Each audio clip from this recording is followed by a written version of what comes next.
Oh, and here we go. Hey, folks, welcome back to Mike Cyber Radio. I am your host. This is a very special edition. This is the all talk, no shock, everything goes live stream, hanging out here on a Sunday afternoon. We got a stacked lineup of really cool guests that have answered the call and want to join us and have some really cool conversations. In fact, our first guest, Joe Bot, is going to be joining us in just a quick second. But before I bring in Joe and we talk about HasLab Starsaber and some other Transformers related topics, we're going to talk about leaks and leak culture a little bit later on.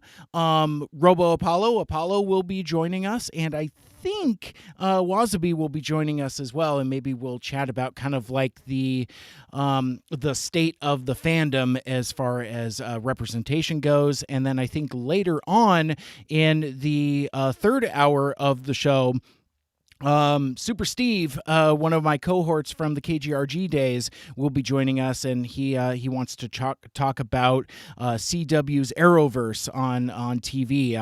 I'm somewhat retired from those shows, so it'll be a really cool, fun conversation to kind of revisit that, because really I haven't really visited that material in quite some time. But I'm getting way ahead of myself. I wanted to let you all know a couple things first. First, this is a no holds bar, anything goes type of live stream. As I mentioned, there are a couple topics. I have some spare topics in my back pocket for us to riff on if time allows. But this is really kind of, you bring the topic, you guide the show. So you could participate in this live stream in a number of different ways. If you have a webcam or microphone or any other type of mobile capable device that you would like to join me on the show as either like a heckler or a caller, or just a topic you want to bring up, hit me up in either the comments or direct message me. I'm on Twitter, Facebook. You can hit me on Instagram, but I don't think I'm going to be watching that while I'm live streaming here. But if you want to be on the show, let me know. I will send you the meeting link, and we'll get you in. There might be some fun combinations. We might mix things up a little bit and get some interactions that we might not necessarily see during a typical episode of the Mike Cyber Radio podcast. And really, where this live stream came up, where I came up with the idea is really I'm back from vacation. I've spent a week on the beach, and I haven't talked into a microphone for over a week, so I was getting really itchy. So I just and because of that, I'm behind on scheduling. I haven't reached out to other guests, and I thought, you know what? Let's just throw it out there and just be super casual. And as I had mentioned, several folks, as soon as I said, "Hey man, anybody want to hang out on a Sunday afternoon?" I had several folks. And without any further ado, let's get to our first guest, because I'm just going to ramble about how I came up with this idea, and nobody cares about any of that. We want to talk about Transformers. My first guest is we've been Twitter mutuals for a while, but this is actually our first opportunity to chat proper on a live stream and on a podcast. One of super cool folks out there on Twitter.com. He is at TFJobot1 on Twitter. He is Jobot. Thanks for joining us here on the live stream. How you doing, my friend? Doing good. Thanks for having me. All right. So you're welcome. And again, thanks for taking the time on a Sunday afternoon to talk about some Transformers. Now, the first thing that you brought up, topic the first, is obviously a big topic that's going on in the Transformers fan community, whether you're into toys, whether you're into the fiction, is the launch of the latest HasLab crowdfunding project through Hasbro, and it is for Victory Saber, one of the more popular Japanese characters from that arm of the fiction. So everybody's talking about it, but I figured since we're here on a live stream on a weekend and those podcasts haven't posted yet, probably haven't even been recorded yet, maybe we're kind of scooping folks a little bit in terms of getting some good Starsaber discourse. I guess let's start with.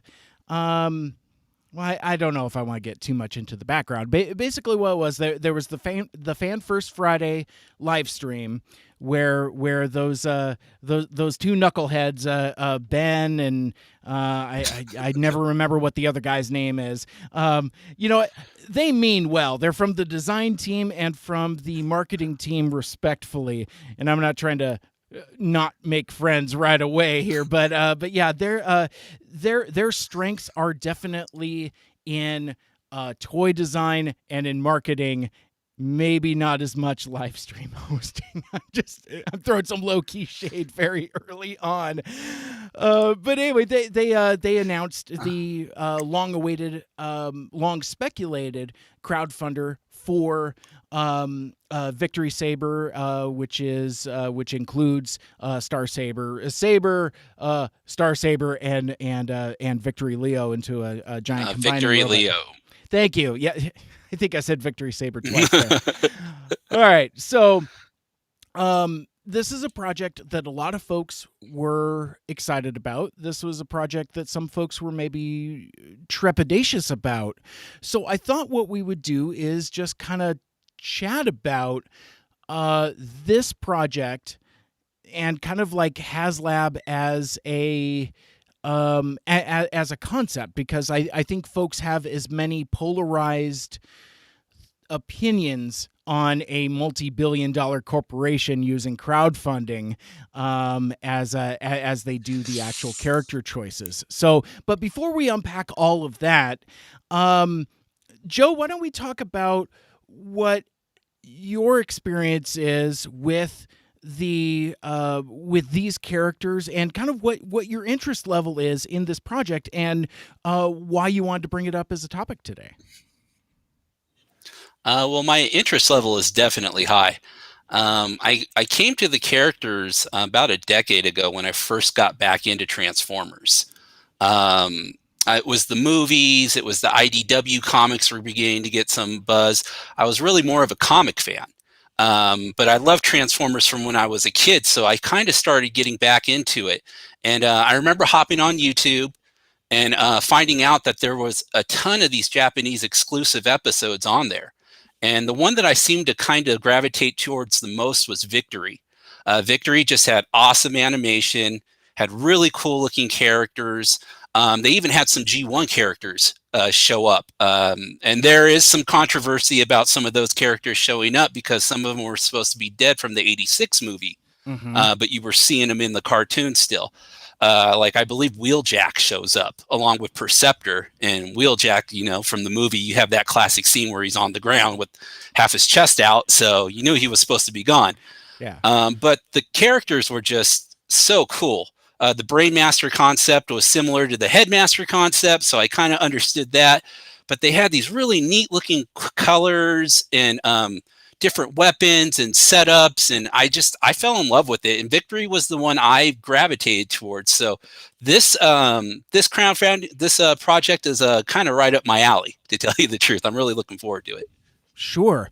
So one of the things that I kind of want to unpack is how do I want to phrase it? It's my opinion going into this project is I think that HasLab is actually the perfect, most ideal platform for a toy of this scale, because you've got like a couple different figures and there's several combining gimmicks. It's going to be a really cool toy, but Star Saber, Victory Saber doesn't necessarily have the same recognition as, say, even I'm trying to think of like the last Titan class figure they put out, the Autobot Arc.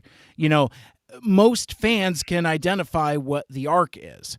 So when that's sitting at retail, it has a good chance of selling, and it sells very well. Now, if you have not meaning to disparage these fan favorite characters, but they're in some circles kind of obscure. There's a lot of folks that don't have that depth of familiarity. Like for example, I don't I personally I don't think I've watched Zone. I don't think I've even gotten through all of the headmasters. So for me, the Japanese exclusive series are like a huge blind spot for me. And I mean, obviously, we've heard of some of like the more infamous fan dubs that that are out on YouTube and things like that. It kind of has kind of like its own weird legacy on that. But for like regular fans, that might not be as a hot selling item. So there's a couple different schools of thought there in that, if would it be successful at retail? Well, if perhaps not, then let's use this crowdfunding platform to do that. So I guess let's kind of start with that. What do you think as a fan of these characters, this being the platform that they're being out on, as opposed to just being able to go to Target and grab it off the shelf? Well, it would be a lot easier for all of us if it was just on the shelf. That's just the truth. But the thing, like you were mentioning, not everybody's as familiar with those three Japanese series and then the Zone OVA. This. It's got the Transformers name brand recognition on the box, but you're not going to know the character exactly. And I've actually heard that the Masterpiece figure didn't exactly sell the best in the West when they did the Star Saber figure. So I think maybe that has to do with some of their hesitation and wanting to try it out using HasLab. And another thing about this Victory Saber figure is it's going to be a big figure. Just G1 related, Victory Saber was huge compared to, say, your 85, 86 Autobots and Decepticons that you picked up. Right. So size-wise, taking a chance on something that they think they have a good shot of getting funded, but is still a little unfamiliar with a lot of collectors, I think this is the right way to do it. Now, if it was like I was saying, I wish it was just on the shelf, but I'm not the typical collector. I'm a little bit more involved with. A lot of us are a little bit more involved in the Twitter community than. Yeah, Yeah. yeah, exactly. We're a little bit more knowledgeable and involved in big collectors, and you're a regular guy who goes to Sabertron or TFW 2005 or whatever it is, who just kind of browses the news, maybe won't be as familiar with it and won't be as quick to jump on that. So I think doing it with HasLab is a good idea. I didn't want Victory Saber. I was actually hoping for Dino Force. If you're not familiar with the cartoon, it's pretty much the Monster Pretenders, but redone with Japanese exclusive dinosaur motif type of thing. And Dino King is the combiner instead of Monstructor. Right. We don't have a Monstructor. We don't have any of those Pretenders. So I was hoping that they would go a little bit more niche, but I realized that I'm probably in a different mindset than your typical collector. So I think in the end, I think Victory Saber is perfect. I think it's a great idea. And if you look at who was it? I think it was Six though today. Said his whole timeline is just people saying, I know quite a, I'm a little bit of a Victory fan myself. I think was the classic Green Goblin meme that he used, and I was yeah, it's not. And I was like, oh yeah, and I think I posted an Oprah gift saying this is me throwing Victory news out onto my timeline for the last week, and I've been sharing the intro to the show, the commercials, the design specs, the toys themselves. So I've been trying to pump people up along with my followers and people who see my stuff. So I'm excited for it, and I think it's the right time to do it, and I think HasLab is the right way to do it. Absolutely. I think the outpouring of enthusiasm from from yourself and several other folks in the fan community kind of reminds me of how bonkers I get about like Studio Series 86 stuff. It's just like, oh man, it's happening. It's here's a bunch of gifts, here's a bunch of pictures. And that's one of the things I really enjoy about Transformers fandom out on Twitter is that it is so infectious, and there are for as much negativity is out there, there's also just as much positivity. I mean, Transformers can sometimes be a testy fandom, but I really appreciate the enthusiasm that folks are having for this particular project right from the jump. I mean, I think like Friday when they first started announcing it, it wasn't until deeper into the weekend here where like the negative Nancy started coming out. It was like, but it was just overwhelmingly positive at first. Now we're getting into stuff like, conversations about scale and comparing it to Masterpiece Starsaber, and it's kind of frustrating because, like, in a lot of ways, it's apples and oranges. I mean, they're literally two different lines. You're comparing Masterpiece with Generations main lines. So to me, that's kind of a non-starter. What do you think about that, or at least some of the discourse? I think it's been mostly positive, and when it hasn't been positive, it's not for me, but I'm glad for everybody else, is the majority of what I've seen in my replies and different things I've seen on my timeline.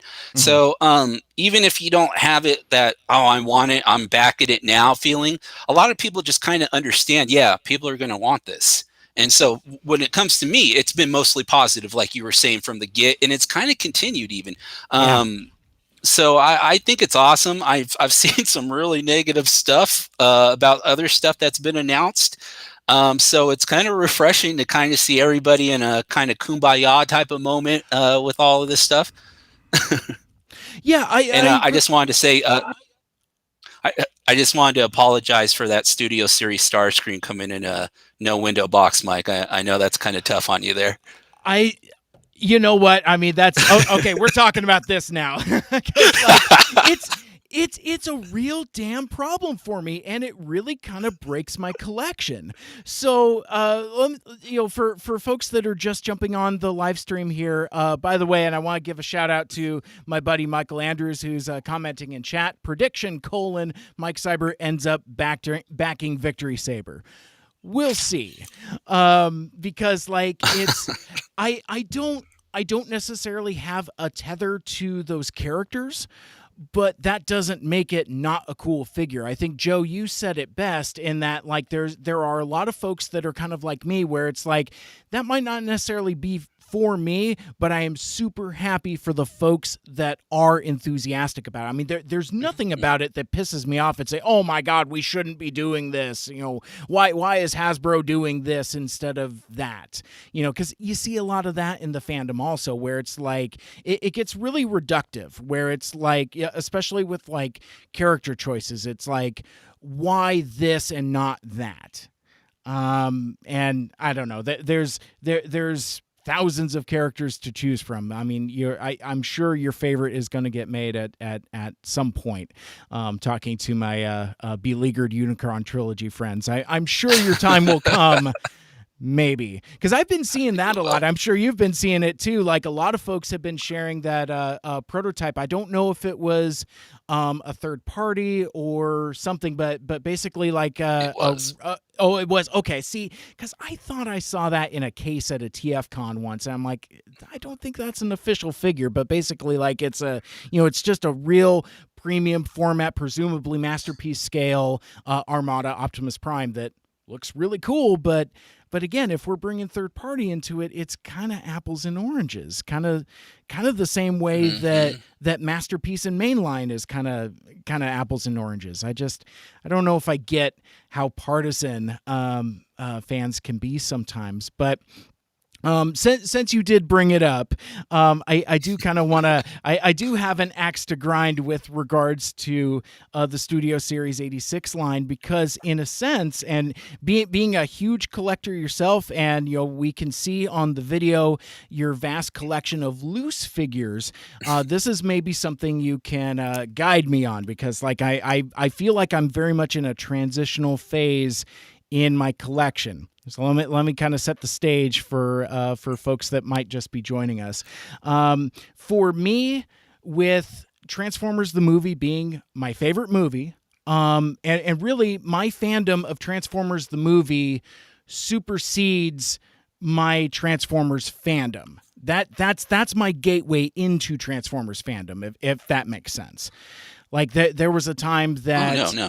I wasn't necessarily as interactive in the fandom as I am now, but like I would be talking like on movie Twitter about Transformers the movie. So when the Studio Series 86 subline was announced, I was obviously very excited, and I've enthusiastically bought all of them, and I continue to buy all of them. I would really like my Slag and Rekgar and Nod to show up from Pulse at some point. And I have thoughts about Pulse too. We'll come back to that in a sec too. I don't want to get too deep into too many tangents. Unfortunately, that's the hazard of having these conversations. But I've been really happy with the Studio Series line, or sorry, the Studio Series 86 line. Some of the figures I like better than others. Some of the character choices I like better than others. But for me, the excitement comes from having that specific The Transformers the movie logo with the Studio Series Indica. I think those boxes look phenomenal. It's a really cool packaging. And for most of my collection, it is mint in box. Some stuff I've opened, some stuff I haven't. In the case of the Studio Series figures, I have opened them, but I display them in box because I like that aesthetic. That's just for my collection, just the way that it goes. I prior to moving to our new house, I had a room full of Power of the Force 2 mint and box stuff. It was like floor to ceiling with carded figures. So that's always been kind of like my collecting aesthetic, is, just displaying things in package. And things were fine with Studio Series 86. I made myself a little bit of a Transformers the movie shrine with the boxed figures and the poster behind it. And I keep forgetting to move the Quintesson Pit of Judgment off of one of my Detolfs next to it to put it as part of the shrine, but it's there. I have it, and really that was kind of the thing that kicked it off. As soon as they put out Pit of Judgment and where it says inspired by the Transformers the movie, I'm like, I have to buy that. And after I bought it, suddenly that opens the door for buying more stuff. Because I honestly, and this might surprise folks, I don't actually buy a whole lot of Transformers. I have very narrow interests and tastes with regards to what I buy toy wise. But life was good until this last wave of announcements, where and I gotta say it's the wave that I was the least enthusiastic about, because it's like, I definitely want Rekgar, I definitely want Nye, I definitely want Slag, because he's got a pretty good line in the movie. So I'm cool with all of those character choices. But then this last wave, first we get a Decepticon sweep, which is basically just a vague recolor of Scourge. But he's got an open hand in his other hand. I'm so frustrated. So yeah, I mean, it's like, so, and up into that point, everything was all new molds. And I was really enthusiastic about that. It's like, yeah, they're making new figures of these classic characters. And then they announced Preceptor, which somehow hadn't been leaked, and was phenomenal. I'm really excited for that figure. I'm really looking forward to it. I think it looks great, and I especially appreciate that they retained his secret tank mode as well. Mm-hmm. But yeah, so I'm super excited about that. And then they announced this Coronation Starscream, and this thing is rotten with red flags for me. First, it's a retool of the Earthrise mold, which is great because, I mean, that is a terrific mold. It's probably the best Starscream they've done in that classic jet mode in a while. There are other figures that are better. It's fine, but for like the current mainline aesthetic, it totally works. I don't necessarily mind that it's that slight recoloring and retooling, but it is in another way kind of a bummer, because we hadn't, up until that Decepticon sweep, we hadn't seen mold reuse in the Studio Series 86 line. So that's kind of strike one. Then they announced the accessories, which are fantastic. I the crown, the shoulder pads, the cape, all of it, I am 100% there for. I am cool with having a Coronation Starscream. In fact, I've got a red one from Walmart on order somewhere that may or may not show up. I mean, it's a terrific figure, and I really like the pictures you've posted of yours, because like for me, all that figure has to do is do the hand thing. The fellow Decepticons. As long as he can branch out his fingers like that, then that figure has accomplished everything it needs to. I don't think Coronation Starscream does that in Studio Series 86, but I digress. That's what we like to call a nitpick. But then they announced that it comes with a chair, a big chair, and it's meant to be a throne of some kind. I know what it is. I'm getting to it, but so, and it's a big purple chair. And you can, stack his weapons on it and drape the cape over it, which I do think is cool. I think it's a clever way to store weapons. Fine. Where it gets frustrating for me, though, is that chair and the accessories bump it up from a Voyager class price point at what do Voyagers go for now? $29.99 ish, or like $32.99. Yeah, it's gone up. So yeah, like $32 even. Yeah. So like $32. So that bumps it up from $32 to $52 to the leader class price point. And to me, that feels like the same amount of accessory stuffing that they did with Hot Rod, which I didn't mind because I like all those accessories. I like that he's a smaller deluxe figure with a bunch of accessories at a Voyager price point. That's a pass for me because I want the saw blade and all the blast effects and all that goofy stuff. But I guess that's what it is for me. It's my bar to clear is whether I want it for my movie collection. All of those Hot Rod accessories are movie appropriate. The chair isn't. It's not. And come to find out, though, and I felt kind of dumb I didn't pick this up right away, but it's basically it's the I don't know, I guess we'll just call it the Nemesis throne.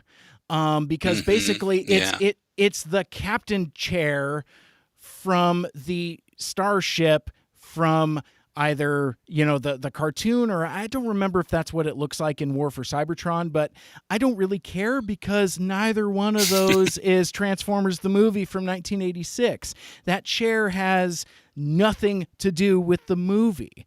So I think it's fine that, you can sit a Megatron figure in there, but it just, to me, is like a throne. It doesn't make any sense. I feel bad because, like, I might be one of the only folks that's so salty about it, because other folks are like, oh, cool, I like, it's... So, I mean, live and let live. But the thing that makes me really mad about it then is then they put it in, as you said, a windowless box. And then I'm just like, how do I display this? It's like, so if all of my figures are in box, so I'm just displaying a cardboard box. It's maddening. It's frustrating. And I appreciate where Hasbro could be coming from in that they're wanting to reduce plastic use. Or at least that's what they're saying. I mean, we've seen that a little bit in the Kingdom line, but not necessarily in Studio Series or other stuff. It's maybe it's baby steps. Maybe they'll get there. I don't want to flame them for their reasoning, but it breaks the aesthetic of my collection is really what I'm kind of grousing about. And it really just kind of changed my perspective on how I want to look at my relationship to the movie characters in the current generation's mainline. Like, I passed on all of the other movie characters that were in the Mm. War for Cybertron line. I pre-ordered Cyclonus and then canceled it because it's like I don't want a Goofy Kingdom box displayed with my Studio Series 86 box. It aesthetically doesn't fit. Likewise, Springer has that dumb battle damage that nobody likes, as and a mismatched box. But what's happened though is my brain has broke. It snapped. So I'm thinking that what I'm going to do is when I get Starscream is I'm going to take him out of the box and display him. So Wow. then the other ones come out of the box also. Next thing you know, I've got all of these figures displayed loose. So kind of after like a day or two after I had that I had a fit about it. I mean, I did tons of tweets about it, but what I landed on is like, well, now the door is open for me to go buy all those figures I didn't get before. So I've actually got like I'm waiting for it now. I found a seller on Facebook. I've got I got RC, Springer, and Alicon and Cyclonus. So I've got those in a box coming, and since they're untethered from being matching with having matching Studio Series 86 boxes, it suddenly can fit my collection. That was a very long way of saying that, like, I don't know what the hell I'm going to do with that damn chair once I get it, because I don't know if you know what? I do have I have a red Megatron that would probably sit in that very nicely. That would actually look cool, because I think one of his hands is a pointing hand too, so that could actually look really neat. Yeah. I took us way off topic. It's okay. It's my fault for bringing that up. It's just I did notice your commenting on the box itself, and it really stuck out. But just to get us back on topic after this, I just want to say welcome to the dark side. It's a lot of fun being able to actually handle the toys and pose them and put them up on a shelf. I have probably over 1,300 Transformers, so if I tried to do boxes, that would be impossible. I actually had a 20 by 10 storage space filled with banker boxes, of like carded figures and box figures, and I moved around. I moved from California, a couple places in California, and made a move out to Nevada. And as I was moving, I was like, man, once I get set up, I think I'm done with the boxes. I think I want a collector's room, and I want cases. And actually, when we found this house, the big reason why we found the house is all my shelves were built in already, for the stuff behind me. So, oh, cool. Okay. so that's how so it was perfect for me. So I was like, yeah, I was definitely going to be a loose figure guy. I remember somebody telling me a long time ago, it was a comic shop owner. He saw me at Target, and he saw me looking at the boxes and making sure that it didn't have creases on it or one wasn't dented, because I was an in the box guy. And he goes, eventually you're going to get tired of that, and watch, you're going to buy some shelves, and all your collection will be on shelves eventually. And I looked at him like, yeah, right. Okay. And what do you know? He was right.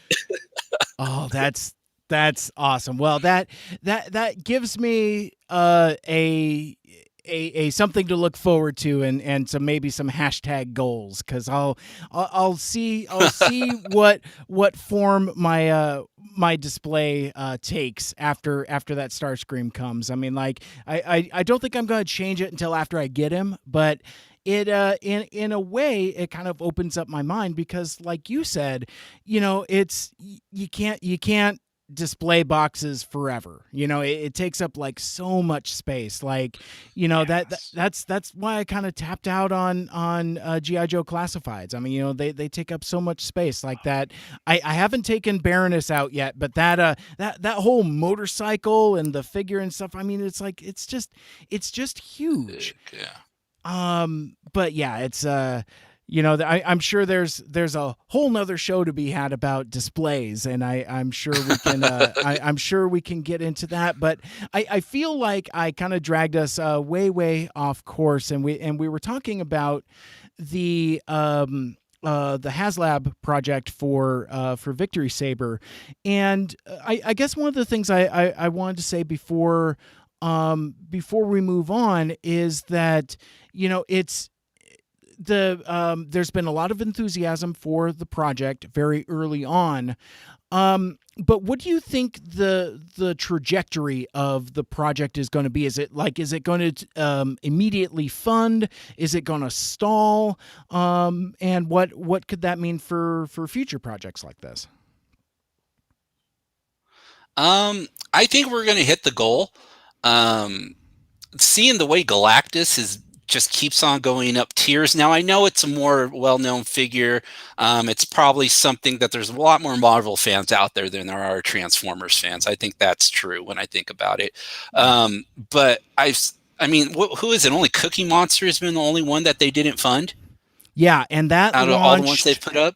Yeah, and that launched just before Unicron or parallel to? I'm a little fuzzy, but yeah, it ended up not funding, and as I recall, it wasn't even close. Like for some reason, like that project just didn't catch anyone's attention, and I felt really bad too because it looked like a lot of people put a lot of time and effort into it. It looked like it was a very well engineered thing, but I don't.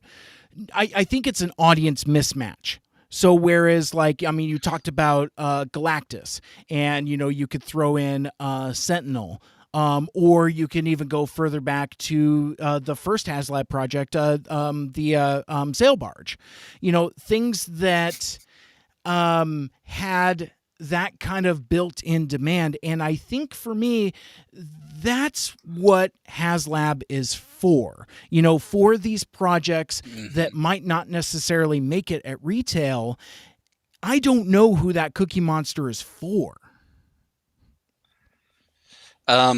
I think the price point was the major thing. If you think about it's parents who buy the Cookie Monster. I mean, adults buy Cookie Monster stuff and Sesame Street stuff too. I mean, every fandom has different ages and stuff. But I think the main age group in that fandom is younger kids, and the parents aren't going to want to buy a $300 Cookie Monster for their kid, really, or whatever, $250 or whatever it was. So yeah. I think it's like you're saying. I think it was a mismatch with that project. I think the other projects they've done with like a little bit more aimed towards adult collectors, they've kind of had their finger on the this is horrible pulse about.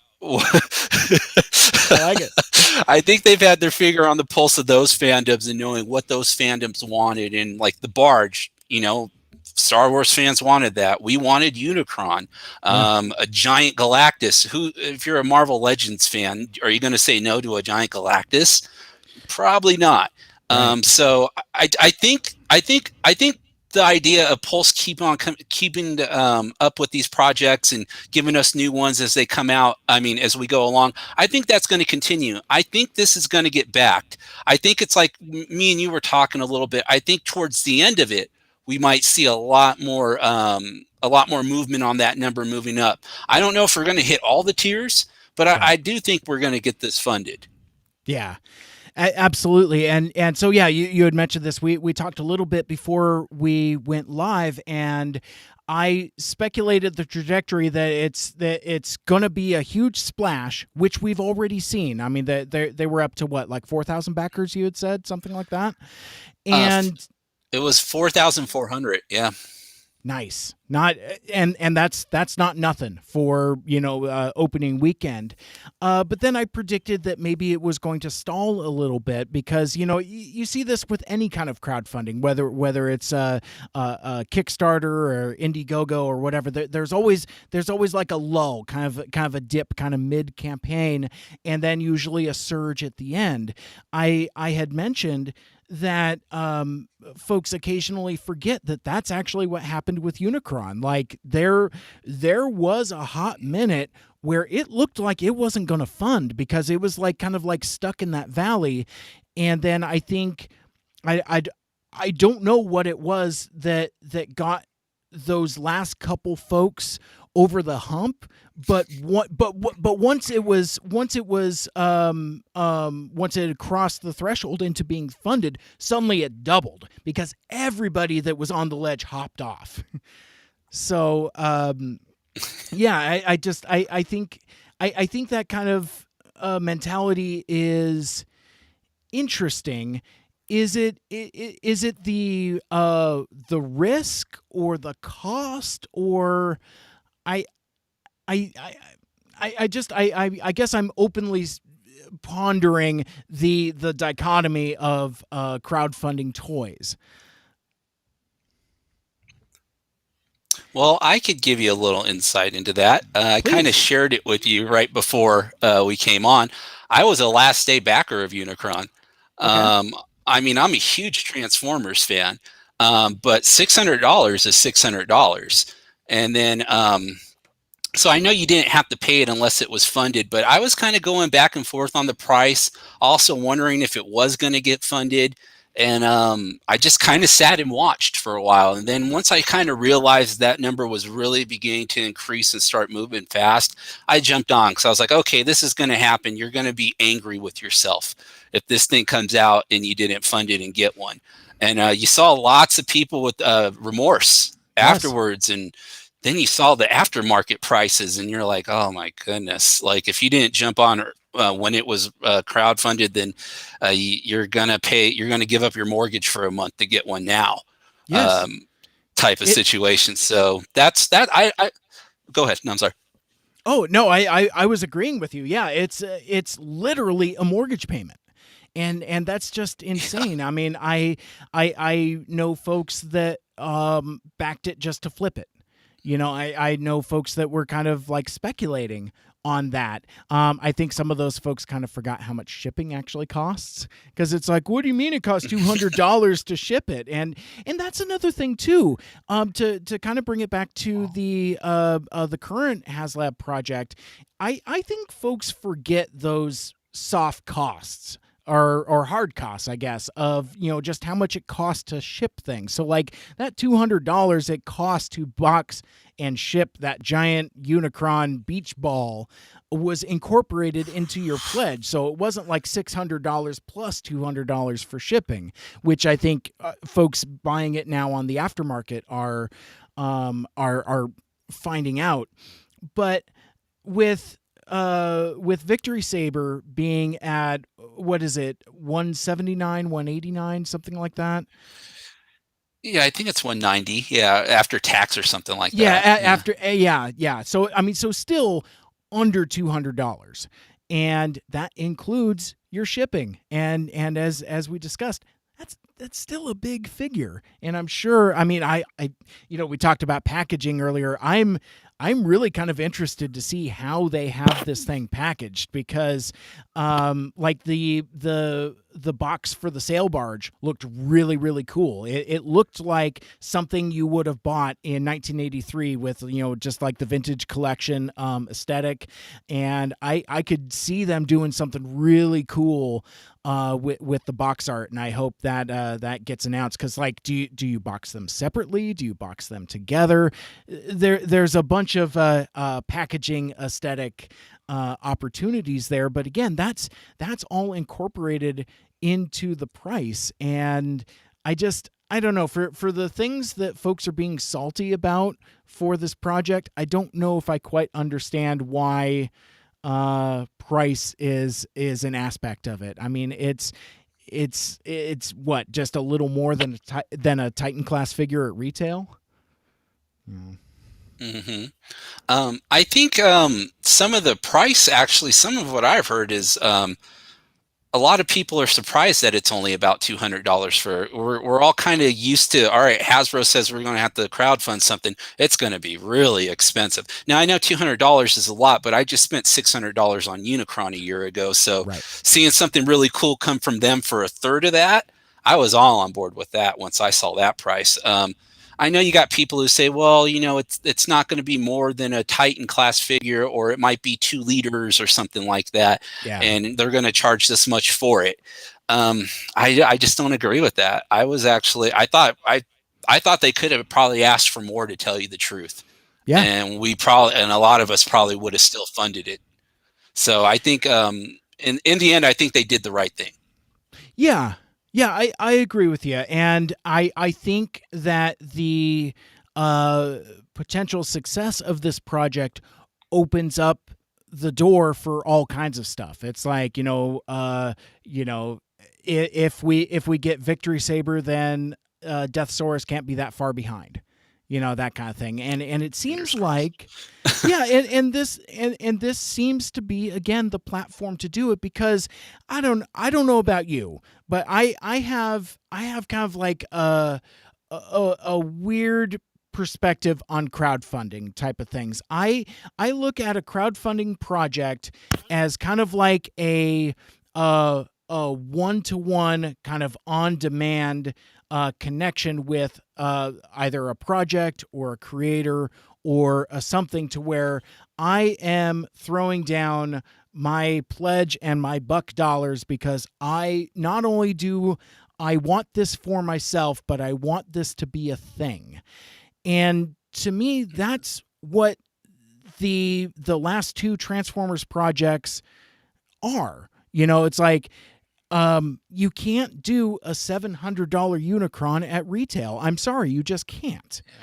And with a $200 Victory Saber, could you do that? I don't know. I don't really know what the market is. I'm not a highfalutin exec, but what I do know is, with the characters not being as recognizably mainstream, that potentially could be a challenge. But from that, it creates an opportunity for those specific fans like yourself and others to specifically connect with a really cool quality version of that toy. And I think that's really cool. I have a weirdly zen perspective on crowdfunding, even at the corporate level, because that's some of the criticism that I've seen. It's like, well, why does a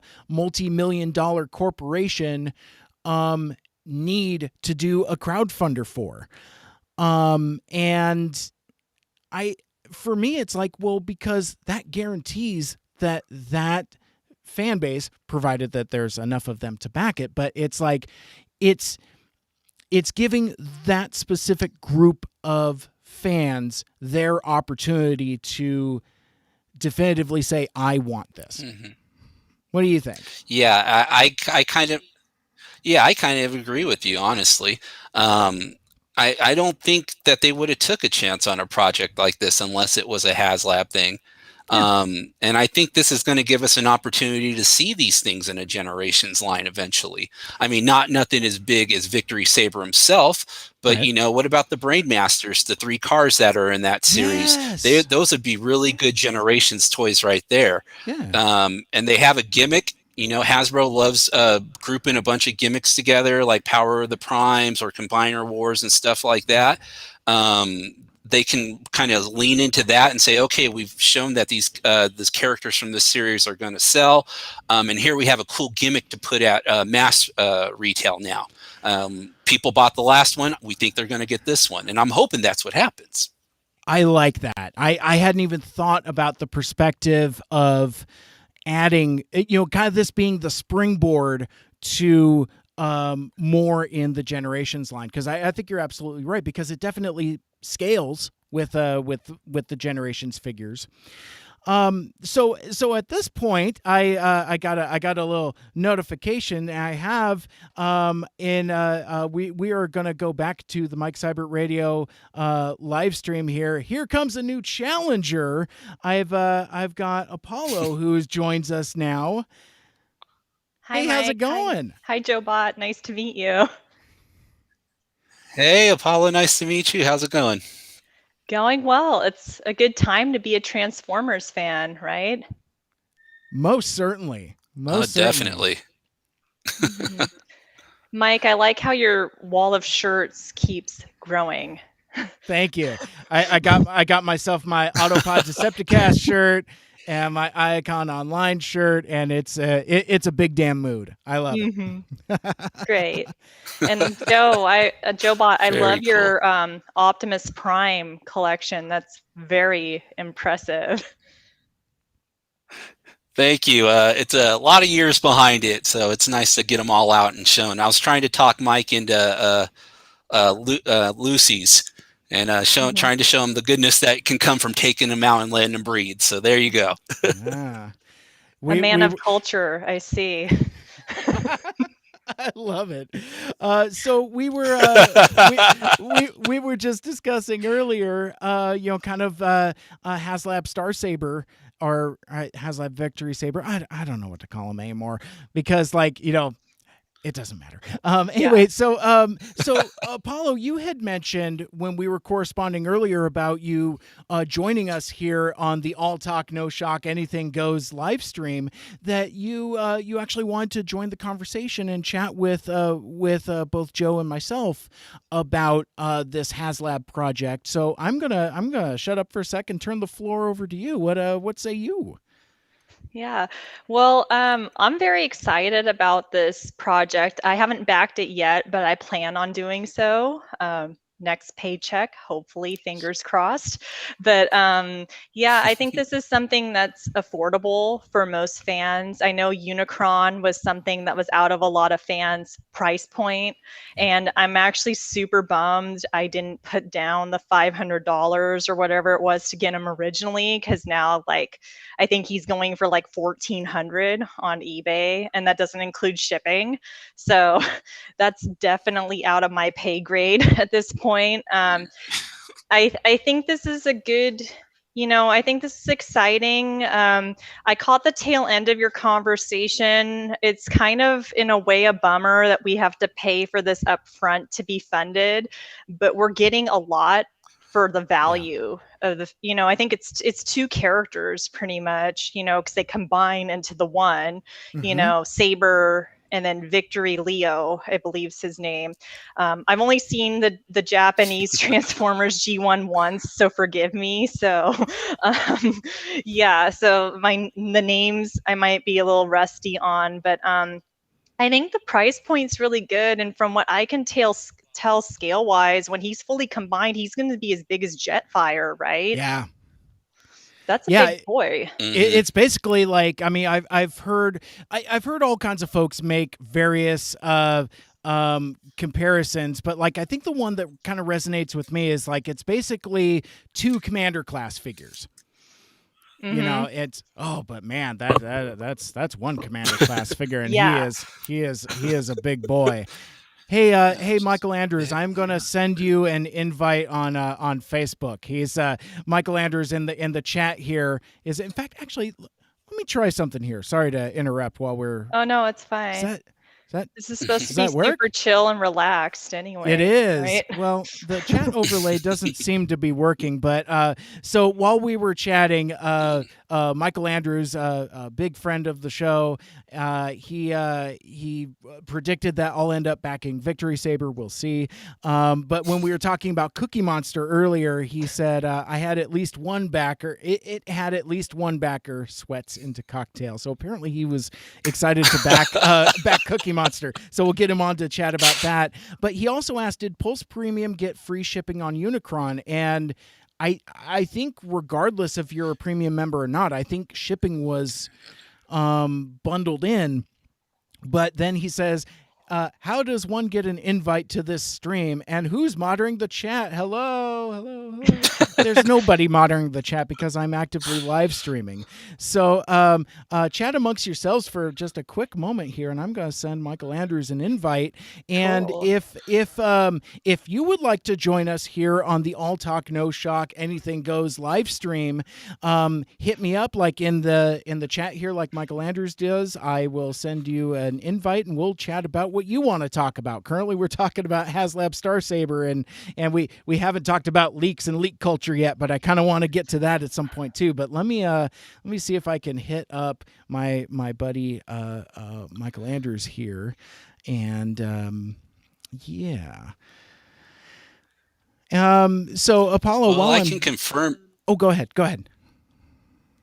I was just going to confirm that Unicron was free shipping. Nice. Yeah. That's amazing. I was just looking. Yeah, and that box was huge. I mean, a lot of us were just taking pictures of the box, and everybody was like. It was a big box. I actually haven't had the heart to throw it away yet. I've still got it in the garage, but it's just a cool thing to look at. Although it does go back to what Mike was talking about. It was a brown cardboard box with some drawings on it, but it wasn't a very involved like thing that you saw with like the Ark or Scorpnock or something like that. It was kind of plain, but I would rather them not add $40 to the price of the figure and just give me that chair, because that a huge purple figure you chair. weren't going to keep in box. It's Yeah. cheaper to print in one color versus other colors. Yeah. Yeah. Yeah. So that was perfectly fine with me. Nice. So how do you have them displayed? Bot mode or planet mode? He's always bot mode because I love putting different things in his hands and doing different pictures. I share a lot of pictures with him, like doing a Rubik's cube or putting on a stupid hat or stuff like that. He's a lot of fun to play with like that. Although that planet mode is awesome. Yeah, no, if I had gotten one, I was gonna get it in planet mode. Like I remembered one of my friends was messaging me. I had a bunch of friends messaging me on Facebook like, you should back this, you should back this. But I had just moved at the time to where I live now, and I'm like, I don't have the money to do this. So I would have had him in planet mode. But I think both modes are really cool on him. Yeah, it's the stand really helps out a lot. Just because being worried about having a $600 figure that would fall over or something. I actually have them on top of Detolfs Oh wow. in the back and really secured. Wow. But the stand is really strong. It's a really good. I know. I just don't have room. I don't really have any more room for stuff, so they've got to go up top. You taking your life into your hands there. That's crazy. Well, guess what, folks? Here comes a new challenger. We're gonna drag in Ultra Mikeness himself into the stream here. How you doing, my friend? Good. How's everybody here? Terrific. Doing well. Hey, what's up? Hey, I had to quick think up like a Transformer themed name because I feel like everyone's got some sort of like alias going on for the chat. So. It's true. And as we know, Michael Andrews is the original Ultra Mikeness. I mean, I think my friends from the APDC were trying to give me that moniker, and my poor thirsty friend over there is just like, hey, that's me, you jerks. I had that Twitter handle for like 2 years, and then I just changed it at the last second. Then they had Mike on, and he used that, and I was like, come on. Is that a true story? I didn't know that. That's a true story. Yeah. Oh my gosh. Wow. You got Michael screen Andrews. caps to prove it. That's right. Yeah, I should have. I need those receipts if I want to charge them. Where's the receipts? Give me the receipts. Oh my gosh. Well, folks, it's a full-on party, and the topic seems to be oh man, we're cracktailing it up too. So Michael Andrews, you were beating down the chat door, and I couldn't figure out how to manage that and manage this all at the same time. So you just kind of kicked in the side door there, and I love it. What's your take on HasLab Victory Saber here? Oh, sure. Well, yeah, I've been taking notes so I could keep up with the conversation, get back to all the tangents that we already passed. But no, I was gonna say I really like Apollo. You kind of mentioned it too. Like you're getting a lot of value for the price of this. This doesn't seem like the unattainable $600 Unicron for some people. So that's what I was really pumped about. But one thing that's cool for the Kickstarter kind of backing sort of thing of it is that they know exactly how many to make. There's like less waste involved, which is something from like a green perspective I'm into. But they also, we kind of talked about this, Mike, on the podcast I was just on, where they're only like my book that's out right now. Shameless self-plug here. Please plug away. Go buy the Coming of Mage Saga. Right. Get it on Amazon. That's an Amazon thing, so like they're only printing exactly how many are needed. So I kind of appreciate that. Exactly what you're getting into, and a lot of that money can go back into the quality of the design and the mold and the figure itself. So that was my 2 cents on that. I just think I think it's really cool. I think that it we're going to get something like really nice, and they're going to know exactly how many to make, and they're not going to have to make it like cheap and take all these like little constraints, because they're going to know exactly what they're getting into from the get-go. I love the print run idea. I hadn't even considered that. That's awesome, because I think, because like, so Joe, you and I were talking earlier about, you know, how this would do at retail, and I think the on-demand nature of it, you know, I mentioned that with regards to, like, you know, backing Kickstarters and stuff, you know, they know how many to print or how many to make, and that way you're not stuck with these units that won't potentially sell. So I think that's a clever way to do that. So Apollo and Ultra Mikeness, Joe and I talked about this extensively, but I'm wondering if you folks have how your take might contrast with mine, of like, I don't mind this being a crowdfunder. A lot of folks are kind of salty that Hasbro is even doing crowdfunding at all in any capacity. Like, you know, whether it be the sail barge or Cookie Monster, RIP. and tell us about how you back Cookie Monster too. We'll get to that in a sec, but but you know, the other ones, you know, Sentinel and Galactus and Unicron, and it consistently I've seen folks being mad about, like, oh, well, you know, Hasbro is like this evil multi-billion-dollar corporation. They don't need my crowdfunding buck dollars. Screw those guys. So, I mean, that's kind of on the spicier side of that perspective. But Apollo, let's start with you. What do you think about, like, a corporation, whether it be Hasbro or even like Mattel? Because, like, I think they've been doing a lot of stuff with Motu and maybe even some WWE stuff. I'm not as up on that, but anyway, these corporations doing crowdfunding. What do you think? Well, I mean, they obviously have the capital to do it, like produce these figures if they didn't want to do a crowdfunding thing. Like, in worst case, they take a hit, you know, on their bottom line. But it's a good way to generate excitement for the brand. Honestly, it's a great marketing thing, because even if it doesn't get funded, you're going to be seeing ads for, you know, Star Saber everywhere, you know, and it's going to get people to go, well, who's Star Saber from Transformers? I didn't hear of this, you know, Autobot. I only know Optimus Prime and Megatron, you know. So it's going to, I think it's a good way to get the fans excited and potentially get some new fans into looking up stuff on it with Transformers. And, you know, it's zero risk for the company this way too. They're not going to have to risk losing money on producing figures that may not sell. But obviously it's almost at 5,000. I checked a few minutes ago. I think it's at 4,486 or something like that. It's very close to 5,000 already a few days after it was announced. So I think this is going to get funded very easily. But yeah, like, I'm kind of mixed on it. Like, in regards to Hasbro doing it, it's great from a marketing perspective and to get, as I said, fans talking about the brand. How about you, Ultra Magnus? Yeah, that's kind of stole my thunder there. That was really good points. No, but it's how we do. Right.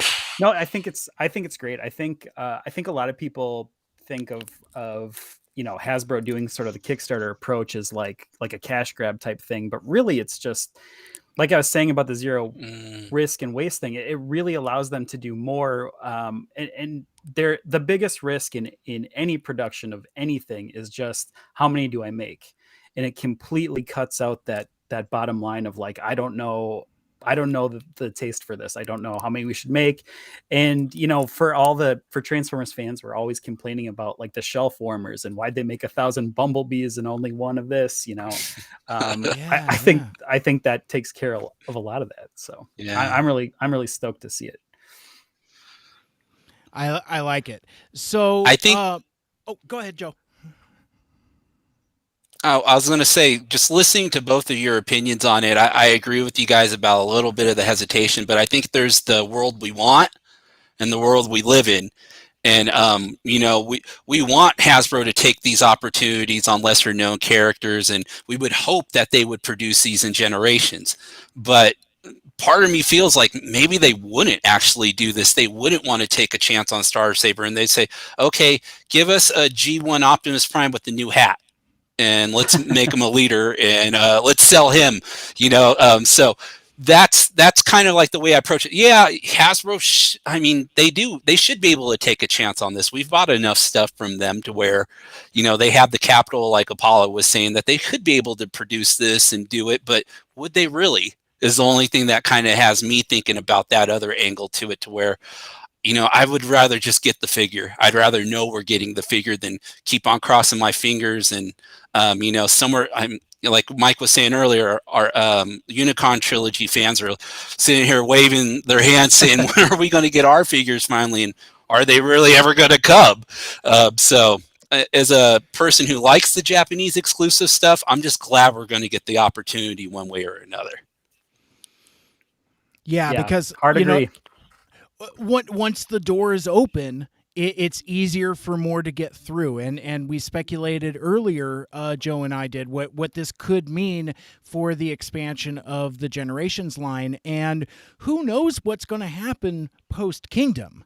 I know a couple folks that know a couple things that they can't tell me that they know, but there's there's aggressive speculation about where the line goes. And I think one thing that we can all agree on, regardless of our entry point into Transformers fandom, is let's get some characters that aren't just shameless rehashes of G1. I've got G1 fatigue, and I'm a G1 from day one. It's like I feel like I have I feel like I have been well serviced. So I would like to see my friends get theirs, as long as they keep giving me those 86 movie figures. As long as I get a little bit of mine, I guess I'm good there. And with that, I'm going to put a pin in this for just a second, because get this. Here comes a new challenger joining us on the All Talk, No Shock, Anything Goes live stream. Wasabi, how you doing? Hey, doing fine. Head full of evidence law. How about you? I don't know what that is. What is that? I don't know if you want to know. I understand. Oh, for your edumacation, for your schooling and stuff. It took me a sec. I thought, like, is that a new anime that I'm not aware of? Because it seems like evidence law would be like either like an anime or like a PlayStation 1 game from 1999 or something. It's just the code name for Ace Attorney. Yes. There you go. There you go. I love it. Nice. Well, it is a full house and a big party here, and we've been kind of chatting about what the kind of future of the Transformers toy line is, kind of in the wake of what this HasLab Victory Saber project could mean for the line. It's like, does that mean that we're going to potentially get some Japanese exclusive figures? Are we going to get some more Master Force? Are we going to get some more Zone? And really just kind of under the umbrella of G1 fatigue. Except for that movie. Keep giving me those movie figures. So that's kind of where we're at. But one of the things that I had pitched to both Apollo and Maddie here is they did a fantastic panel conversation last year during Cyberfest Northwest, talking about diversity and representation in Transformers. And I think there's maybe a version of this, if I can host this correctly, where this almost kind of transitions into some of that a little bit, because I think as we're looking to new toys, that could mean changes in dynamic in the fiction in terms of diversity and representation, because we've seen larger than baby steps, I think, in Kingdom here, some welcome steps there. So I thought maybe that's a piece we can go to if we're game. If it's too big of a topic, we can just continue to talk about Victory Saber as much as the day is long. But yeah. So I mean, because Maddie, I've always appreciated your perspective on Transformers fandom. Where do you think we are today as opposed to, say, this time last year, or maybe even this time 2 years ago? I'd say there's been a lot of change. I don't think there's anything we can point to specifically within even the last year or last 2 years, mostly because it's been building for a while. A lot of us point to IDW1, and that's kind of exactly where it is. We got to the point where people, writers who read IDW1 more than meets the eye usually is the go-to, but even like John Barber, like claps to John Barber.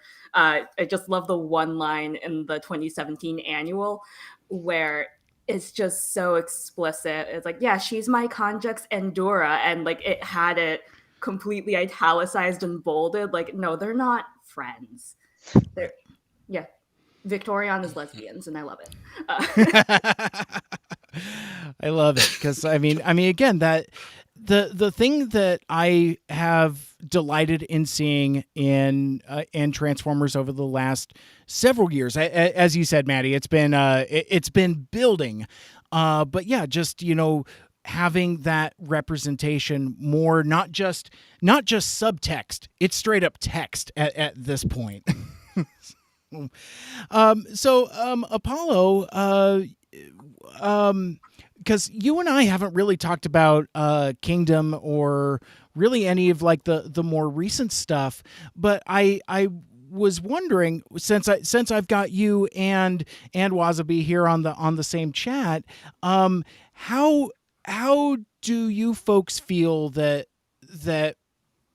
we are in terms of, it's the same question I just asked Maddie. Where do you feel we're in a different spot today than we were yesterday, figuratively?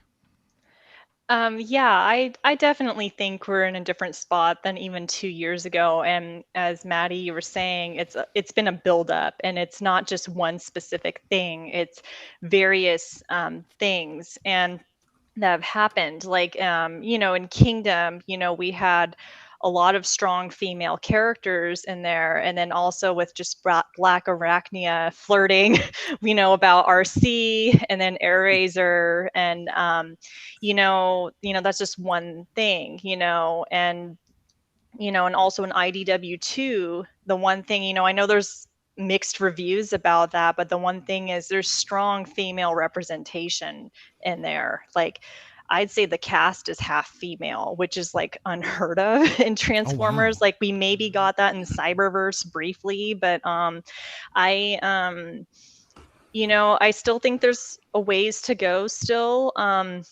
I haven't talked about this on this show, but I believe this came up in Transmissions, where I'm a guest host on that podcast. But I think we need to break out of telling the same story of Optimus Prime and Megatron. Like, it'd be kind of nice if maybe we had a female lead character, like Alita 1. Maybe she becomes the Prime, Man. like, let's tell some other stories about some other characters, and then we can continue that diversity, and representation, and it's not just diversity of gender, it's also diversity of just like different characters. Like, like, why do we have to keep telling? And I love Optimus Prime. You can see the two masterpieces back there on the table. But like, why do we have to keep telling the same story over and over again? Let's tell some other stories. Yes. Absolutely. And I agree. Yeah. I mean, it's such a rich tapestry, and like, so I've had conversations recently with Michael Andrews here about Power Rangers and how like that fiction, like change is baked into it. And it felt like there was a time when Transformers had that also, like, especially within the Unicron trilogy, where you go from Armada to Energon to Cybertron, and like somewhere along the way, it just kind of became like, G1 or bust. And I don't know if that came from Hasbro trying to reconnect with lapsed fans like myself, where they're like, hey, buddy, you remember that Optometrist Prime you liked? You remember that cassette man you liked? Here you go. And it's all super and current. So like, I, for one, I've appreciated those touches in the main line. I love that I have really cool contemporary versions of these characters that I grew up with. But what I've also learned to appreciate is that every entry point for the Transformers, much like, say, like any other type of fiction, whether it be Star Wars or Doctor Who or Ninja Turtles, Power Rangers, whatever, every entry point is somebody's first entry point. So like every iteration is somebody's first G1. So like, well, I think it's great that I've been getting mine. Why can't my friends get theirs? Why can't my buddy Michael Andrews here get more Babeverse figures or right? More where's my Revenge of the Fallen stuff? Come on. So, but yeah, it's just interesting. So like Joe, for example, you've looking at your gargantuan display behind you, it's like, it looks like it's I see a lot of Optimus Primes there. I see a lot of Jetfires, but I would imagine that a lot of it is mostly kind of G1 related. Is that fair to say? It's fair. I will admit to that. Just kind of going back to what you were talking about, wondering when everybody's going to get theirs. I think when they start approaching middle age and Hasbro's convinced they have lots of discretionary income to spend, we'll start getting a lot more focus on Armada trilogy. We'll get more I don't know if you guys have noticed it, but Beast Wars we're beginning to see a lot of Beast Wars stuff and callbacks to that. And that was a cartoon from 95. So that's about 25 years ago. So if you were a 10-year-old or a 5-year-old, you're coming to that 30, 40 range where they're going to think you're going to have the money to spend. I think we're going to see more of them right there, just through Beast Wars. And then eventually I think we will get to the Armada trilogy, Unicron trilogy, excuse me. I wasn't around during that time, but I'm interested in it. It's like you said, Mike, we've gotten ours. Like I've got shelves of all the ones that I've been wanting from them forever, but I've got a beast shelf that's just out of sight. That's almost full now. Yeah. So I think eventually we're going to start getting to these other franchises. I mean, these other shows within the franchise. I think they're just trying to just squeeze every drop they can out of us G1 era people. And then I think we'll start seeing it expand a little bit more. Well, I agree with you, Joe, because like I think a couple things, and I think you talking about discretionary income really unlocked it, because really that's when Hasbro started accommodating my age group, where they're just like, oh, those are the folks with the money. But here's the thing. We're going to start aging out. We're going to start dying off. And then like, and I'm sure some of my younger friends is like, yeah, not soon enough, you friggin' boomer. You and your cargo. I was going to say it. The boomers don't know what Transformers is. Yeah. That's true. It's The boomers remember Underdog. I love it. Never heard of it. Oh, man. Sure do like those Tide Pods. LaBeouf, Or right? Star Trek. Yeah. Right. Yeah. But yeah, no, I think that's what it is. I think we'll start seeing this representation in time, and because it's really it's the cycle that we've already seen. So I guess a question for the group then, because I do got a couple other topics I wanted to bring up, but do we think that this is the machine, to where like that's the cycle where it's going to be a regurgitation of previous lines? Are we ever going to see something that is shockingly new as Beast Wars was? As something that was as new in spirit as, say, like RID 2001, something that was even as new as Bayverse, because like everything was kind of like still through that kind of weird legacy kaleidoscope. But I wonder if we're ever going to get something as new as even, say, like the Japanese exclusive characters, like like Victory Saber and all of his friends. I'm trying to loop it back around to what we were talking about earlier, but yeah, so I mean, I guess let's just kind of go around the circle. Maddie, what, being on the younger end of this fandom spectrum, what do you think's going to happen, or beyond that, what do you want to see happen? Okay, first off, I like being referred to as younger because now I'm in fandom with literal children. So I'm like, oh, I don't have to be a mom right now. Welcome to my world. Not to say their real names in chat, as I do now. But right. I think the fun of this is that I see this also from an entertainment marketing standpoint, since that was my whole life for quite a while and still will be. That's why I'm going to law school, is to go into hopefully entertainment law, maybe a little bit of international. So knowing what I know from at least the TV side, which is, the whole 30-minute toy commercial for children thing, I don't know. There's such a mixed way that this can go, because right now Hasbro is in a really funky place with that, where they know that as long as they target the 5 to 7-year-old demographic, they can sell the cheaper toys, and a lot of them. But it's almost like they're at the point that they're not willing to make the investment anymore. So as we noticed with Cyberverse, and that being said, like, I adore all of the actors who are in Cyberverse, but it says something when none of the voice actors are union, because that tells me they're not paying as much for the shows anymore. Obviously, all the writers are union. They have to be. Animation writers are actually covered under the Writers Guild of America, like all the other live action writers. So that's kind of a no negotiation. You don't hire non-union when it comes to writing. So that's where most of the money is going.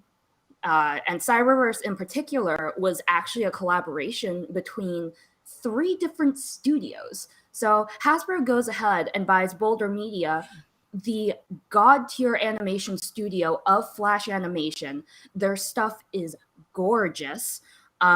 Little sad that they're now blocked off from the rest of the animation world, as they haven't really picked up kind of any of their third-party gigs. So they used to do a lot for like cleanup on Disney XD. And I think they would collab with Titmouse occasionally, and the results are stunning. If you want an example, Wander Over Yonder from Disney XD, gorgeous, gorgeous 2D show. But that being said, Hasbro goes and buys this and then doesn't use them for what they're meant to do. We could have had an amazing 2D Flash animated Transformers show. And that's not to knock Cyberverse at all. I really like the way that CGI was going compared to Robots in Disguise 2015. Because obviously we're not going to get another Transformers Prime. It's way too expensive. The animation, the voices, the fact that Brian Tyler used his own live orchestra to score the entire show, that is so much money, and it can't be done anymore, unfortunately. So I guess getting back to it, it's going to be really hard for art. It's going to be really hard as far as the character models go, of easier animation, not as many like bad animation frames, any of those like fun. No more of Bumblebee clipping through an entire rocket. I understood that reference. Yeah, I swear I've watched you one. So I think the key is gonna honestly be in the writers, and if the artists can get creative enough between California, Boulder Media in Ireland, and if Hasbro decides to use them again, and I forget the name of the studio, but the studio that ultimately animated Cyberverse was in India. Fascinating. I didn't know that. Yeah, so that's where we are right now as far as the television side of Transformers goes. So with that, and first of all, thank you for all that insight. That is very much a mic drop. I really appreciate the education and insight. I noticed though when you talked a lot about Cyberverse, we didn't necessarily talk about War for Cybertron. And is that because that's like so far and away such a different project? Because like for me, I mean, there's some good things, there's some criticisms, and I just in a conversation where we're talking about what the future is that what the future looks like? Because I don't know if that's a future I want to be a part of. I feel like it might be. Again, this is Hasbro testing the waters in projects that don't necessarily cost a lot of money. So that's what we need to keep in mind too. Like we are essentially all being experimented upon by Hasbro to see how many robots we can buy and how many we're willing to kind of based off the same models, I guess. But also I see the War for Cybertron trilogy as more of an exploration as well into streaming, because we all know there was the YouTube Power of the Primes thing that was going on. Yeah, the machinima stuff. Yeah, which had so much potential. And yeah. It's living at home with its parents. It makes me so sad because, like, on the flip side, Hasbro got permission from Cartoon Network because Cartoon Network is terrible to any third-party vendors. We've seen that with Pokemon and Ninjago. Thank God Pokemon is on Disney. I never thought I'd say that. But they were able to work out with Cartoon Network to upload Cyberverse to YouTube. And to my knowledge, that actually did pretty well from the amount of like YouTube kids are consuming now, how it was listed. And the episodes are just short enough to really be successful on YouTube. So I'm hoping this is more of a push for Hasbro to go more streaming. The only other thing we have to keep in mind too, which we haven't heard a lot about yet, but in, I believe, first quarter 2019, Hasbro acquired Entertainment One. Right. They just completely bought them, which is why they have Power Rangers now, basically. Mm-hmm. But we don't know what else they're gonna do with Entertainment One. Right. And especially since COVID hit, they couldn't really announce anything or really say what was in progress with that. So I don't know. I know they're more film based, but maybe we'll see something come out of that as well. But TLDR, we are all guinea pigs, and I think they're hoping that we all tune in for War for Cybertron. Our kids, my non-existent child, that teddy bear right there, will come wandering into the room and be like, yo, robots. What are robots? Yeah. So. Yeah. Brilliant. Well said. I got a couple things that came up in chat. My buddy Dave Cabal says we need Studio Trigger to do Transformers! ! I see a lot of clapping and prayer hands for that. So I think I like the shout outs for Studio Trigger for sure. He also mentioned there is the rumored Legacy line after Kingdom, which will have G1, Beast Wars, and Prime. And so are we looking at something? It's interesting where Hasbro likes to reuse names, like in a post Spider-Man Into the Spider-Verse thing, and they've kind of used that. I've always liked the name of Cyberverse, but it's kind of too bad that they used that already, because it seems like Cyberverse would be a really cool name for kind of like a consolidated let's throw everybody together. But Joe, what do you think about this rumored legacy line, and are you down with having your G1s and Beast Wars and Primes and all these other knuckleheads commingling? Yeah, I'm definitely up for it. And you know what would be a perfect name for it? Universe or Generations. Ah! I think What do they you have that. I think they know? own that already. Yeah, what do you know? They have this already. If they would have just stuck with that. That's when I first got back into Transformers, was Universe and Generations, and I was getting a Ratchet toy with a Cheetor toy, with a Hot Shot toy. And I thought that's what Transformers was turning into, and I liked it. I didn't know all these other series. I was a G1 guy. I saw some Beast Wars a little bit, but I thought it was awesome.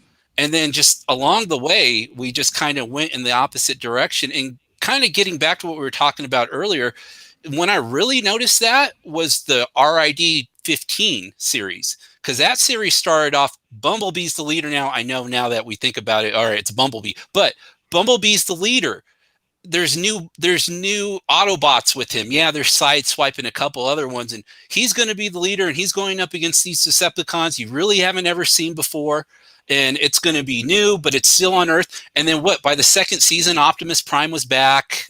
He was in charge. I didn't even follow the series, to tell you the truth, but enough from like seeing people talk about it. It looks like they said, nah, we're going to go back to what's safe, and we're going to keep on moving on in that direction. So I'm disappointed with that, because I don't know anything about I know a little bit about Armada and 2001 RID. I watched Prime and loved Prime. That was really when I was getting into it seriously. So I'm up for these different characters. I want to see a Demolisher figure from that, from the Unicron trilogy. Something that kind of helped me with some of these characters was that Transformers TCG game. Where they brought in different characters from different lines and kind of meshed everybody together with that too. Although it did have a strong G1 bent to it. I like that, and I think honestly, if you ask a lot of older collectors, we would all tell you, older, I'm in my 40s, but to you babies, I guess I am older. But if you ask a lot of us that, I'm sure a lot of us would say, yeah, give us something different. It's like you said, I have 50 Optimus Primes right here, and then I've got 40 Hot Rods, although I'll take all the Hot Rods you got. But it's like, I think the fandom's ready for something fresh. And I really liked seeing that Breakdown might be in the next line, a really nice generation figure of him.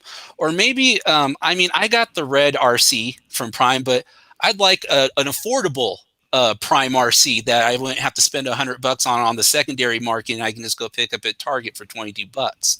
So I'm up for it. And I think if you asked a lot of people in my age range and who kind of came up like I did, we would say, yeah, bring it on. Absolutely. How about you, Apollo? What's your take on all this? Because I know you have a specific taste that kind of are eclectic. Like, you take a little bit of this, a little bit of that. Well, and as you can see, I have an entire DTOF of Star Screams, so from one of them. So I agree with both your points, Maddie and Jobot, about I think that there's a lot of marketing going on, a lot of testing. I think they're looking at all sorts of metrics. I had to do that at some point in a previous job. And, companies look at metrics and see what's doing well and what's not. And so if we want things to do well, we have to give them the web traffic. We have to back them with our money, like this Star Saber. If you want something different, or want something like, if you want more Japanese G1 figures, back the Star Saber, because then we might get Deathsaurus, which would be super awesome, and just other characters, or God Jinrai, And I know he looks kind of like Optimus, but he's not. But you know, so your time and attention matters. Hasbro said it on their live stream even last Friday. They're looking at social media.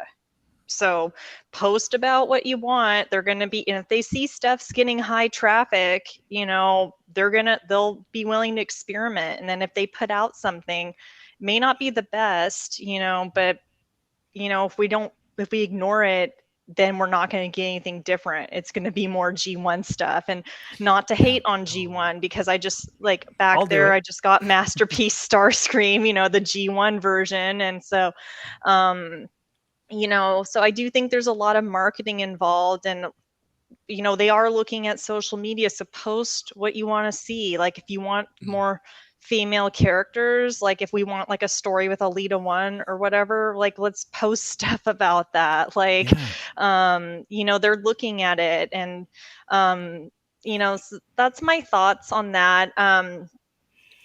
Oh, I was going somewhere with this, and now I kind of lost my train of thought. But yeah, my collection, getting back to what you said, it's kind of eclectic. Like I have a lot of Seekers. I have some Studio 86 stuff. I've got a collection of fembots. You know, and one of my things is what it was the question again, Mike? Because I'm starting to go in a different direction No, with this. that's okay. I like this tangent we're going in. I think we're still under the umbrella of talking about what we think the future is going to be. Well, I think we're going to get more female character figures. I do hope they're better designed than they've been in the past. Like, that's been my biggest problem with them. I know Road Rage is coming out, supposedly. I think she's a Target exclusive, and that'll be exciting. So I hope they fix the joints issue, like, so she's not like Trax, you know, because I've heard things with Trax. But you know, I'm really excited for things like the Wreckers, the new Wreckers comic. I think that's going to be really good. We got you know, some older Minerva. characters. Mm-hmm. I Coming didn't back. even know that existed. Is that Yes, something let's coming? go. Get it Yeah. pre-ordered. Yep. So I think stuff like that is the future Transformers, because I know we've probably all had this thought, like, and I mean, I know Peter Cullen hasn't really been involved as a voice actor for Transformers, like on the main show in a while, because the whole union issues. But, you know, I've been at like past TF cons where people are like, Peter Cullen is Optimus Prime to me. No one else is. So is the brand going to die with Peter Cullen when Peter Cullen does? You know, and I hope he doesn't for a long time, but the dude's in his 80s, I think now. So, you know, statistics are not on his side. And, you know, I'd like to think that the brand would continue to live on, you know. You know, I've actually been thinking about this really recently, and it's kind of depressing, but like, what if Transformers ended? Like if Hasbro decided, no, we're done, you know, like after, you know, like this is why we have to engage actively in anything that they're making, you know, because this is the way we're going to keep it alive after, you know, prolific voice actors pass away, you know, and we can make room for a different character. Like, look at this cast here. Like, this is exciting. So, Yeah. okay, I've rambled on my enough. God, cool. Ultra Mightness, your turn. What's left to be said? I'm going to marvel at this cover for a little bit longer. I did not know this project was in the works. This is a premiere to me. I'm very excited. Oh, sorry. I was going to say, unfortunately, that Generation Select Hot Shot has been shooting up on the secondary market, and I was a little slow to get it. So, and then you've got Ricochet in his Combiner Wars looking body. So cool. And I'm, like I said, I'm on eBay looking for stuff I haven't gotten, and there's interest in it, the way these prices are going up and the way people are actually buying them too. So I'm really stoked for this one. Do we know who's writing this? Oh, I just had it. I had like the whole article up. Give me a sec. It's why am I forgetting the name? I know Jack Lawrence is doing. Yes. Yeah, Jack's doing the art. Jack's doing the art. Okay. Who was the writer again? I mean, you're not going to turn me off of this. I'm not going to cancel anything, but I mean, you got me with Jack already, so how about Yeah, this is just Yeah. this sounds amazing. Oh, This is such David a great Marriott's idea. writing this. There we go. good. Yeah. Yeah. So that Cool. makes sense. I mean that's I mean he's kind of filling John Barber's shoes in a way, because he's going from editing to writing and back again. I mean, it's not quite the same path, but it's close. Is this a Jeopardy thing?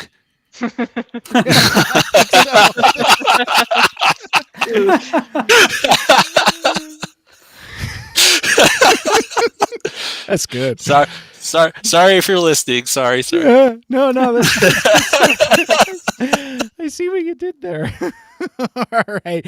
But yeah, no, this I think in a sense, to tie a few different threads together, I think something like this series kind of represents what that future could be, where it's like, we at a time where we're not necessarily going to see the research and development for something that's new whole cloth, I think the next best thing is like a buffet. You take what you want and you get some really cool, unusual combinations. Like, who ever thought we would see this particular group of characters together? That kind of interesting representation. Now, let's take that and push that even further. When you start mixing in Beast characters or Prime characters or Unicron trilogy characters. I mean, it's like there's a lot of potential that you can do that doesn't cost a whole lot of money. I don't know. One guy talking. I can see Strong Arm fitting in this group from RID 15. Yeah. I love Hell that. yeah. Great idea.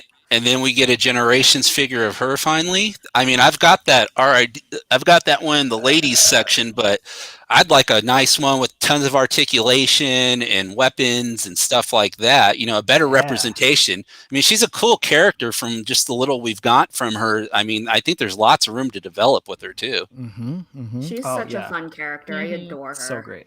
Yeah. I do too. Well, and like Apollo was saying too, it's like a large portion of the IDW2 comics cast is female. So why not normalize that ratio of representation? Because last time I checked, in the human population, that's let's kind of make things more proportional. If that's the concept that we have with these robot characters, in a sense, I'm not trying to sound like a boomer about it, saying like, oh man, why is gender even a concept? That's not what I mean. What I mean though is like if it's a concept that exists, and it does exist, why not have a proproportional ratioed representation? I think I dug myself out of that real quick. I have a tentative answer to that though, because it ties back into just the toy industry itself. So if you'll notice, like when you go to Target or anything, there's sections for the girl toys and there's section for the boy toys.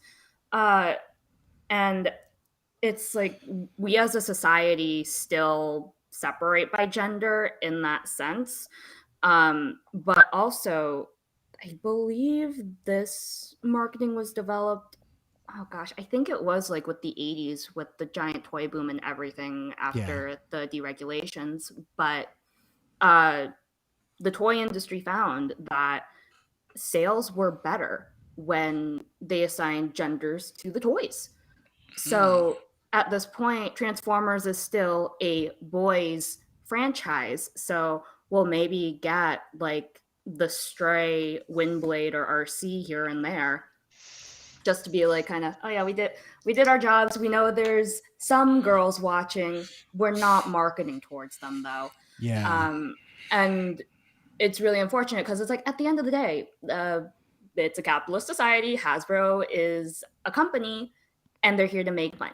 They're not here to break boundaries. They're not here to put out art in the sense that I've been like really on an Animaniacs train lately, but it's like let's think about Animaniacs for a hot sec because I love it. But there's not a lot of merch for that. I don't have a wall of Yakkos behind me. I can't get a wall of Yakkos. I can't get a wall of Pinkies or Brains either, but I can get a wall of Transformers. So they're not here to make something, it's almost like a happy accident that's so prolific, but they're ultimately here at the end of the day to make a profit, which is, it's a company. Fair. I'll pay into it because I like the characters, and I will obviously ask for more. But at this point in time, I honestly don't see, at least for the children's media, in getting more diversity in gendered characters. I do see it for streaming because as adults, we fall outside of that market, especially now that the toy market is so constrained. I think the last report I read about like imaginative play was that once a kid hits about 10 or 11, they tap out of that because they're old enough to play video games. So there's been a decline in toy sales, basically. That's why that's why Transformers is like skewed downward. So it's like you had this from Prime that was like, hey, we're gonna talk about disabilities and death. And then you have Robots in Disguise, which was very much a comedy show, because that markets better to the 5 to 7-year-olds who still do imaginative play. So yeah, basically the big roundabout answer is hopefully with streaming, with whatever deals Hasbro can do to really just get out of Cartoon Network, we'll be able to see more of that diversity shine through in our characters, as well as the people on the development side. Like it helps that May Cat was a staff writer in Kingdom and Cyberverse. A really good example of what Maddie was talking about, and probably a really big failure in toys and coming to having diversity, was the She-Ra situation. There were no figures out for that show, and that show had a huge audience who wanted those figures, who wanted female figures, who wanted, imaginative play with mostly women in the cast. I loved She-Ra. I'm an old school Masters of the Universe guy. Like I said, I'm in my 40s, but I connected with She-Ra's storytelling and liked the characters and how they developed it. But you hear the younger people who are like, I wish I could have had a line of She-Ra toys. Even older people too, to tell you the truth. But that was just a big failure. They did not feel that need at all. Well, yeah, and I don't know. This kind of leads to a different topic a little bit, but I don't know how those like Netflix shows, like the licensing, how that works for like the toys, because I mean, it seems like the DreamWorks stuff gets figures sometimes, but like, how do you get a show that's on Netflix to get like a toy? All right, ready for this? Set you up. Drop that science. Okay, so at least in the case of She-Ra, I believe that's still owned by Mattel. Correct. Yes. Okay. So in that case, there's like, we can break this up into two different ways. There's the shows that are made to sell toys and have over time evolved into just our regular entertainment. And then there's the original animation that didn't really have the intention of selling toys, but gets to a point where it's like, we can sell SpongeBob memes to millennials. Go get chicken SpongeBob. So in the case of She-Ra, there's absolutely no excuse. Mattel, though, has been really behind the game as far as marketing their toys in the sense that Hasbro does. So it's like, I can complain all I want about Hasbro slashing their budgets everywhere in this experimental phase, testing the waters as cheaply as possible to make the most profit as possible. But Mattel doesn't even do that. Mattel didn't get on their TV game, I think, until like 2017, 2018, when they finally hired someone to help develop current series, which is how basically we got She-Ra.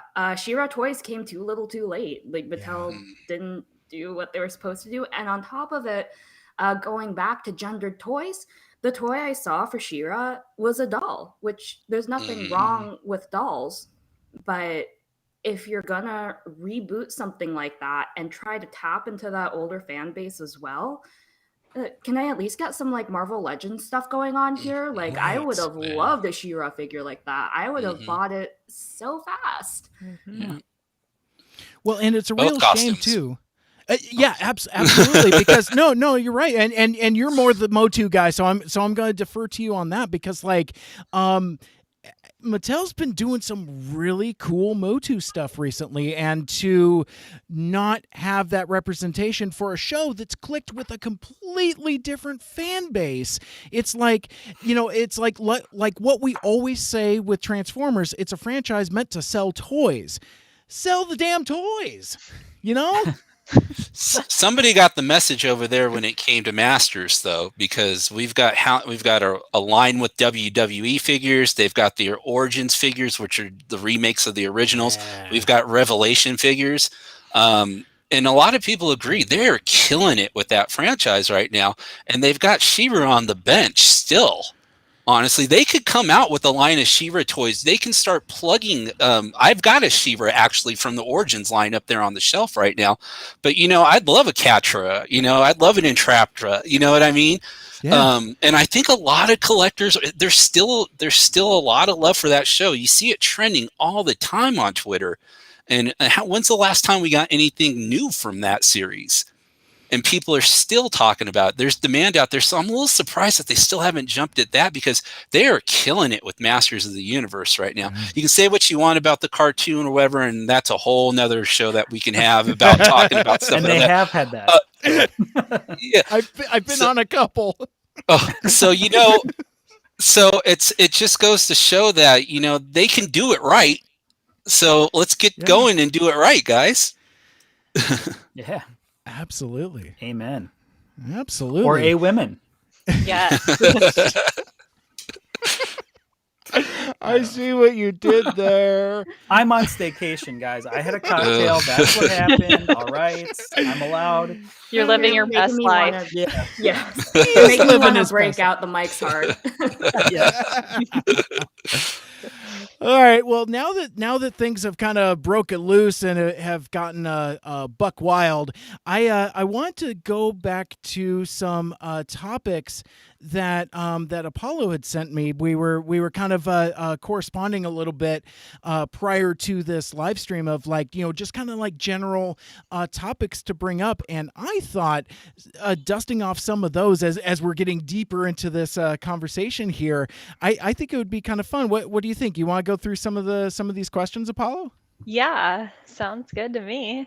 Nice. All right. So I happen to have our chat up, so I'm just going to kind of read from that, and we'll just kind of freewheel and kind of go around the room and just kind of have some open chat. But I love this first idea for a question that you had, and it's a simple one, but gets more complex when you think about it. The question is, what does Transformers mean to you? Now, Apollo, you had asked this out on Twitter and got some pretty interesting answers. See what I mean? Yeah, it's like so. So before we go around the room and kind of unpack a little bit of that for ourselves, not to put you too much on the spot, but do you recall some of those responses that folks gave to that particular question? I'm gonna have to bring it up because I don't want to butcher anyone's response. Sure. But yeah, it's here we go. Let's see. Well, here's one. This is the first one from Czar. It's at InkPen29, and they wrote a lot. I grew up with the 07 film and animated, and I watched DVDs of Energon as well. Since then, I've been keeping up on Transformers, and I've loved so much about it. Fall of Cybertron is one of my favorite games of all time as well. Another one from T. Bartles 1 is the one commonality me and my dad have. Yeah, Sad. Can we unpack that first? It reminds me, and I want to kind of stop here for a quick sec. It reminds me of this commercial that I don't remember who made it, but it was for what the 35th anniversary. So when did that come out? I don't remember years, but anyway, it's like it's a little boy. He rolls up to his 1980s television. He turns on the Transformers, and it zooms in on his eye, and it's going through the O like in Transformers the movie, which I really appreciate. And then it's just this whiz bang flash montage of various iterations. I don't remember what they left out, but I remember at the time that there was like a couple things they left out, but like, they touched on a bunch of different things, and then but at the end of it zooms out, and the kid has become an adult with kids, and they're sitting on the couch watching Transformers. So that dumb television commercial really touched me in a way that I was not expecting. I'm like, I'm not supposed to have this level of feels for something that's a commercial for selling toys, but I think, at this point there's generational shift of folks that have enjoyed this brand and have shared it. Like, I have folks that are my age that have kids that they share with, and there are folks that are even older than me that came to the brand later that now have kids and grandkids that that they can share with, and to say nothing about other family relations, nieces, nephews, and all of that. Like, I may or may not have given a Transformer or two as a gift to various kids in my family, and it's I don't know, it's like, so it's cool that this crassly commercial, kind of a capitalist venture has become a real legitimate touchstone for so many folks that at this point has spanned a generation. I'm done. Just that tweet just really just kind of unlocked that. That was like the first three characters of the tweet, actually. I think we didn't even get to the full tweet. Yeah, right. Well, would you like me to read some more? Or do we want to go around the room? Well, let's go around the room, and so if there's while we're jumping around the room, if there's like some that catch your eye, but we certainly don't need to read them comprehensively. Michael Andrews, let's hear from Ultra Mikeness. What does Transformers mean to you? Wow, that's really loaded. It really is, and it's super there a couch deep. I can lay down on? It's one of those things where, like, on the surface, it just seems like, oh, that's a pretty easy softball question. But again, once you kind of turn it over in your mind, it's like, wow, that's deep. It's deep, bro.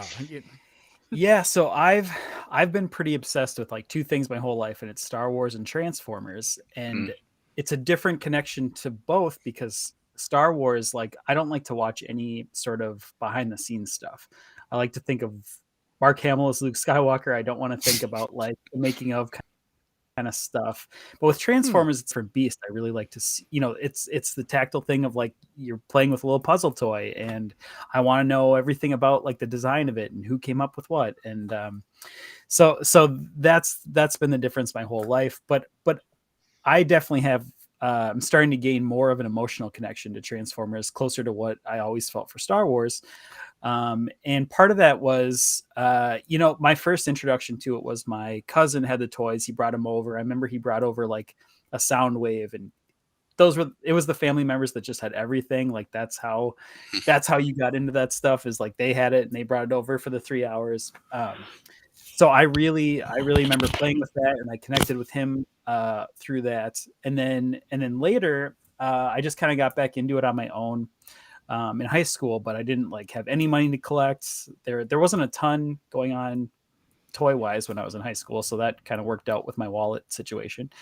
But then my first year in college, this is dating me, of course, but my first year in college is when Armada came on the screens, and we just got some people together, and we would watch it I want to say every week, but I actually think it was like every day it was airing there for a while.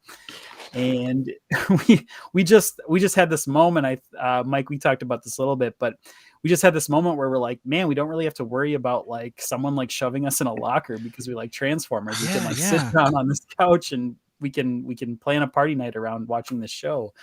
And we would go, like, everyone else was like super into like drinking and beer freshman year of college, and we were like, let's go on a Transformer run. Let's go see what Toys R Us has on the shelves. So that was kind of our big thing. And then to get a little heavy about it, my mom passed away right around that time, and a little after Christmas that year. But for Christmas, she got me an Armada Hotshot toy, and I had no idea she even knew I was into. I mean, I think she knew I was into Transformers, but I had no idea that she knew that Armada was a thing that I was into, and that she got me that gift was like so important. And now it's just sort of a symbol of my fandom of it. Like, if anybody asks me my favorite character, Hotshot. Unfortunately, my name doesn't lend itself to Hotshot as well, so stick with Ultra Magnus. But yeah, I think that really cemented something in the Transformers fandom. So what it means to me, I guess, is just that connection to family has always kind of been there, and starting to move away from like it's just a cool like toy that does things to like the personal reasoning behind it. Nice. So dry your eyes, everyone. Now that my sad story's out there. No, thank you for sharing. That's great. And again, that's the power that these totems that we carry with us have. And, so I mean, we've talked to so many of like the old timey creators, like, like your Flint Dillies and your Ron Friedmans and, folks that like, did all this stuff back in the day. And the consensus is, yeah, we had no idea that any of this stuff was actually going to mean anything to anybody. We kind of tried to do the best that we could with what we had, and we wanted to make it good. We didn't set out to make something bad. I mean, nobody sets out to make something bad, but in terms of like the deeper resonance, yeah, it's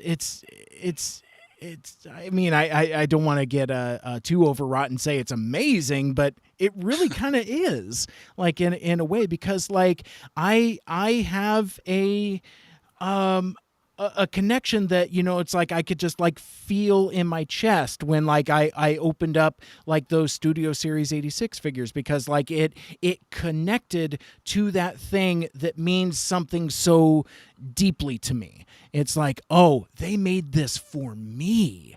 Wow. Or like anytime I, get like yet another DVD copy of the movie or something like that, it's like, wow, they made this for me. And Mike Seibert. Exactly.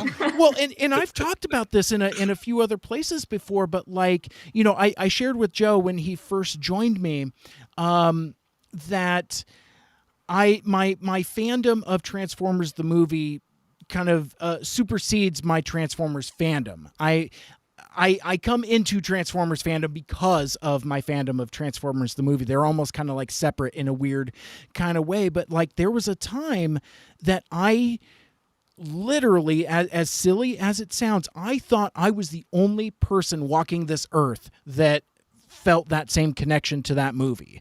And it seems absurd now that, I've made so many friends with so many similar connections, but like when I'm in high school, by myself, it's like, oh, this dumb Transformers movie, it's like, Michael, you were talking about being shoved into lockers. I mean, it's like, if you say that like your favorite movie is the Transformers the movie and you're in high school in 1996, yeah, you're gonna get shoved in a locker for that. So but if I say I love Dark of the Moon here, I also get shoved in a locker. So it's a really weird like that is true. It is. But you deserve it this time.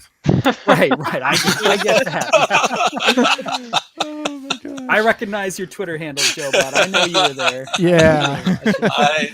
I was just going for the moment. That's all. Yeah. It was. But kind of piggybacking on that, it is really great that there's like more like connections for everyone, and like the idea that for the longest time I was the only one I knew that liked Transformers, and like meeting all these people that like it and interacting with them on Twitter is super cool. But like I just wonder like younger people now, if they're going to get that same connection, like will they get that moment of like, I'm the only one that likes this. This is like a foundational building block to me. I don't know. I think there's some room to maybe chat about that. Does anyone have any opinions on, did did you all have sort of a connection where you were the only one that liked Transformers, or did you always have like a community around you of like fans? No, it went away. I mean, if you're from back when it first started, I mean, it went out of consciousness for a while. I mean, the big red truck Optimus Prime, people knew that, but it wasn't like you had a show coming on. And then when Beast Wars came on, it wasn't exactly recognizable like your previous Transformers stuff was. So the people who maybe caught that first wave, like me, kind of dabbled in it a little, but I wasn't like immersed in it like I was originally. So it kind of went away. And I really think around that 80s nostalgia boom at the beginning of the 2000s when we first got the Dreamwave comic, and then you start, and then Toys R Us did the reissues. I still wasn't all the way in, but I knew what was happening, and I remember thinking to myself, like, man, I love Transformers. I need to go look into that stuff. And I ended up buying the comic and following the comic. But I was the only, you know how you were talking about your freshman year? I was one of the guys out there drinking beer and going to do all those things. But I had a Dreamwave Autobots poster in my apartment in college that everybody would always say, damn, that's cool. That looks cool. Yeah. You know what I mean? So the flame wasn't roaring, but the pilot light was on with me, and I wasn't shy about sharing it. I was a comic book guy, so everybody knew I was the X-Men guy. Like when those movies were coming out, everybody wanted me to go see them, and we'd be sitting there and they'd be nudging me. All right, who's that? What's he do? Who's that? What's he do? And that eventually turned into a Transformers thing. Yeah. But I think that going back to what you're saying, are kids going to have that connection? I think it's always been there for them. For the younger group, it hasn't gone away. You haven't had that longing, or like Mike or me thinking, damn, I remember that movie was awesome. Like I still think about that movie from when I was a kid, but I don't know if anybody else remembers this movie. I think they've had movies, they've had Netflix, they had YouTube to watch Cyberverse on. So I don't think they're going to have that feeling of, am I the only one who likes this? Because there's just so many opportunities to say, yeah, I'm part of this group now.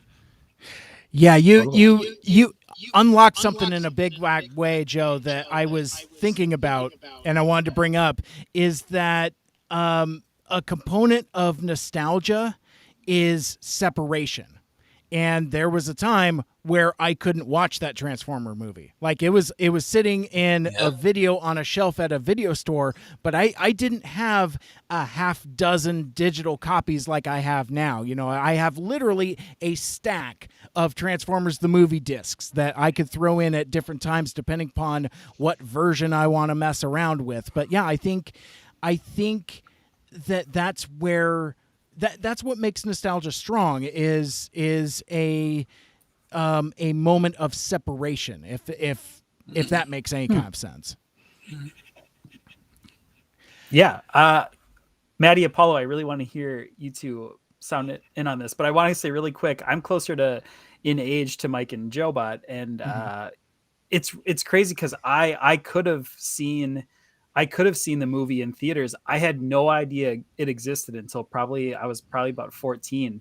And my cousin was like, there's a movie, right? And I was just like, what? We'd drive around all the Suncoast Pictures till I could find the VHS of it so that I could find out what it was. Shout out to Suncoast. I still have this weird moment because when I saw it, I bought it with them, and then I came home from the weekend and I must have got like exposed to a bug or something because I was super sick. So the first time I watched Transformers the movie was like high grade fever, just tripping balls. The best way to watch it. Turns into two other things. I mean, kind of is that there is a fair amount of psychedelia that goes into that. That's actually kind of works. I think maybe I understood the amount of coke that the creators were on because of how I first experienced that movie. Ooh, that's good. It's a trip. That's good stuff. So yeah, I kind of lost track a little bit. What does if I can jump in, because I want to make sure Maddie and Apollo get to answer on this. But yeah, I mean, did you two grow up like surrounded by people that were also into Transformers, or how did you kind of come to the brand? Maddie, you want to go first? Sure. So I guess, I'm the baby of the group right now because I didn't really get into Transformers until 2010, I'd say. Like, I was pretty late to the game. I opted to watch Digimon when Armada was airing. I still adore Agumon. But I actually really picked up with it in high school. So I binged Transformers Anime and Transformers Prime, really got right on the Prime train. But speaking to kind of the isolation aspect of it, I think the younger fans feel it in a different way because at least in my experience, it's still kind of hard to find like on the street in your school, like people who resonate with the franchise the same way you do. So it's like I was never ostracized for being like I like robots that punch each other, but I never had anyone to talk about. So Bumblebee has like all these deep-seated insecurities because of X, Y, and Z, and I would like to psychoanalyze him with you. By the way, do you want to read my fanfic? So it's like you don't really have those people IRL to talk to, but I know at that point in my life too, for me personally, I like wasn't looking necessarily for a community. I was pretty emotionally constipated, so it was just I'm gonna enjoy this, project all of my feelings, and then bottle them up right here until I die, which isn't necessarily healthy. But yeah, no, I resonate a lot. I love Bumblebee, and it's really because I grew up with him. So I was a teenager when Prime was airing, and Bumblebee's supposed to be like decently young. War crimes. And then Never too young, I guess. No, never too young for murder. Yeah. Put a rifle in that child soldier's hands. Oh, this got super real. Exactly. It's like, here, go kill people. Okay, I guess. You're my dad, so I have to. But by the time Robots in Disguise came out, I was a college student. I was going through like this mass change in my life. I had taken a gap year, transferred from another university to a different one. And I was like, oh, shoot, there's another Transformers show with my boy. I'm in. And then that entire show just turned out to be Bumblebee's quarter life crisis. So I just like, I feel this on an emotional level. This is me with my cousins. You didn't have to come after me like this. But that's when I really started getting into the community. And I met so many amazing people in the online space. But again, it was people online in different parts of the country that I couldn't physically like go visit or anything, or just discuss the weekly episode or whatever with. It was all just digital, but it's not necessarily isolating because you just have now this wealth of information, of ways to interact, see all the fan art, see like your fandom alive and well in this little pocket of one large social media site. Yep. So Awesome. Technology. Nice. I love it. So a little bit off topic, but still on topic. Since Bumblebee is your boy, I forget if I've asked you or if you've said who your favorite iteration is. By default, it has to be Transformers Prime, Robots in Disguise, Wilfred L. Bumblebee. I actually, in the pandemic, signed up to do like one of those virtual one-on-one meetings with him. And it was actually like supposed to be for a Kim Possible reunion panel. So we hop into the room, and Wilfred L. just goes, okay, what brought you here? Was it Kim Possible? Was it Boy Meets World? And I go, Transformers. And he's like, oh my God, hold on, I'm adding more time. We're going to talk about Transformers. Okay. Oh my gosh, that's so cool. Yeah, it was 5 minutes of talking to Wilfred L. about Transformers and struggling to remember the title of the second episode of Robots in Disguise that he wrote. Impressive. Did he write one? He wrote two.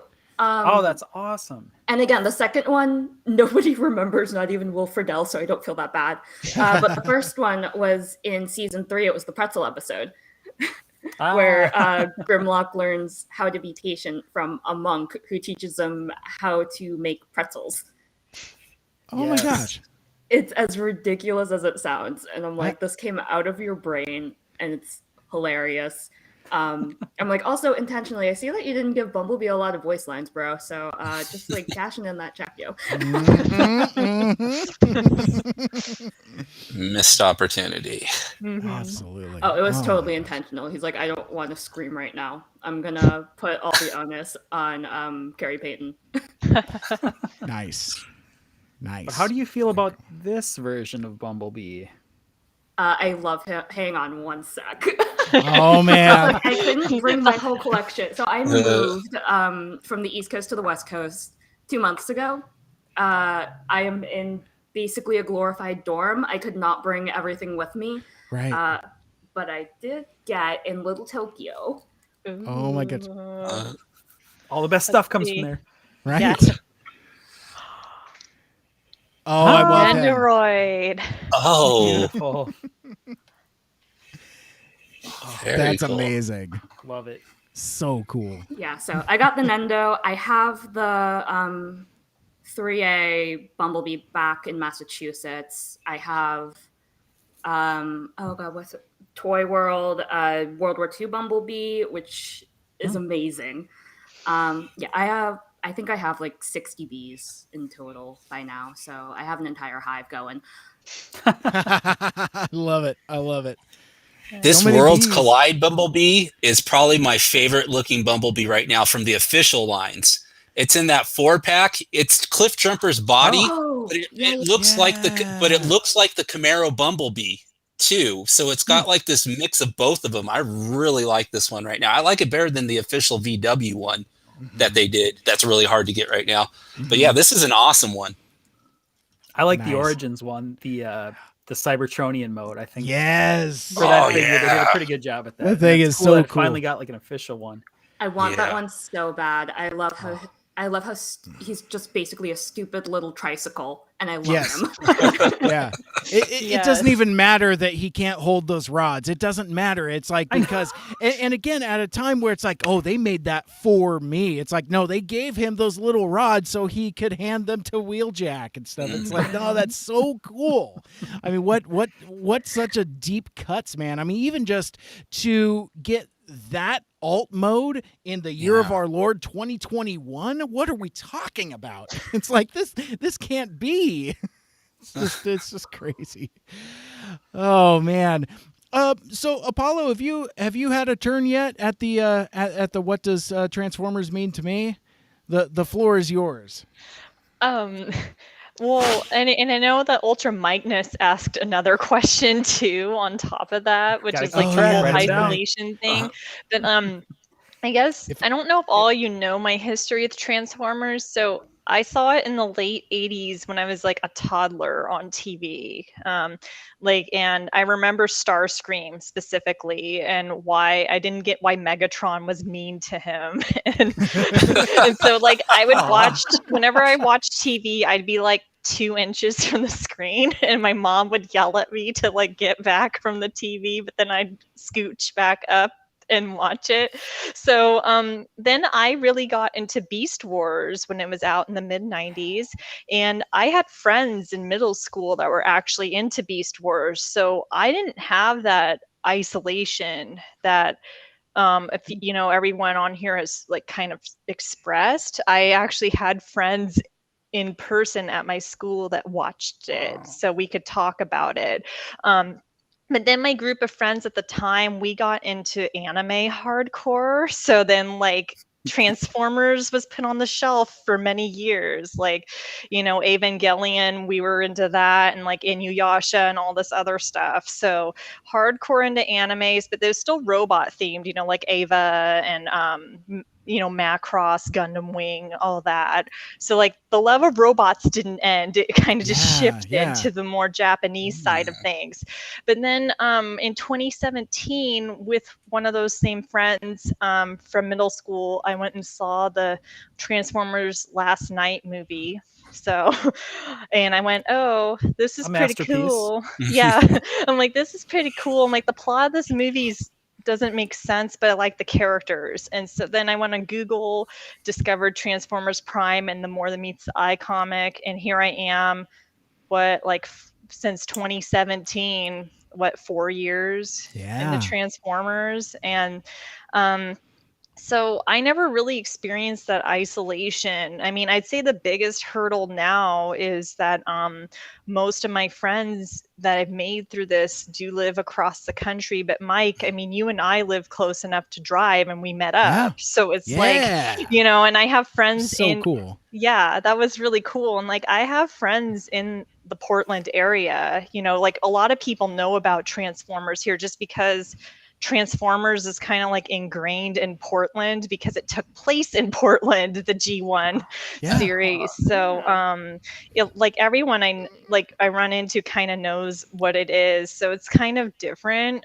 but I wish I was closer to all my peeps. But it's kind of cool at the same time that we're a part of this community that's worldwide. And to me, Transformers, what it means to me is creativity, both for mine and like the fans, and then also friendship, because a lot of my strongest friendships now are because of Transformers, and I'm very grateful to it. It helped me get through a few dark times, and like we've all had throughout our lives, and especially the last almost 2 years of the pandemic. But 15 years of the pandemic, I think. How it feels. It feels like that. But it got me back into drawing. I had stopped drawing, and I was really focused on my career, and I'm like, you know what? I'm going to try giving these robots a shot to draw. And, and it's taken me a few years, but I'm finally really happy with my art style. And, so, and I'm just so stoked to see all the creativity in this fandom, all the artists, the, podcasters, the fanfic writers, musicians. I mean, what a talented group of people. And I mean, the fandom has its faults, but overall it's been a really good experience for me, and I'm really grateful for that and for the friends I've made. So that's what Transformers means to me. And also Starscream, but that's a whole other topic. Man, whoa, you like Starscream? No way. Yeah, gee. And if you look back there on my table, there's a masterpiece box I just got today. Man, I tell you, you guys are dropping some serious knowledge here and some serious science and some serious deep feel mic drops. This has been incredible. I really appreciate all of you taking the time to jump on this here live stream with us as we're hanging out on the All Talk No Shock Anything Goes live stream. But I mean, so when I put out the call and just thought we'd talk about like Transformers, I really genuinely didn't think we were going to go this super deep. I thought we were just going to talk about Star Saber for a couple of hours, which actually we could talk about Star Saber for a couple more hours. But before too much time got further away from me as we thinking about wrapping up, I want to go back to a topic that Joe brought up to me when he had reached out to me to do this live stream. He had said, well, I want to talk about HasLab Victory Saber, but I also want to talk about leaks. And, Apollo, something you had said earlier is, about this fandom occasionally has challenges, and I don't want to necessarily go full Under Siege 2 dark territory here and, kind of really cause some rifts. But I think the perspective of leaks has caused a degree of friction.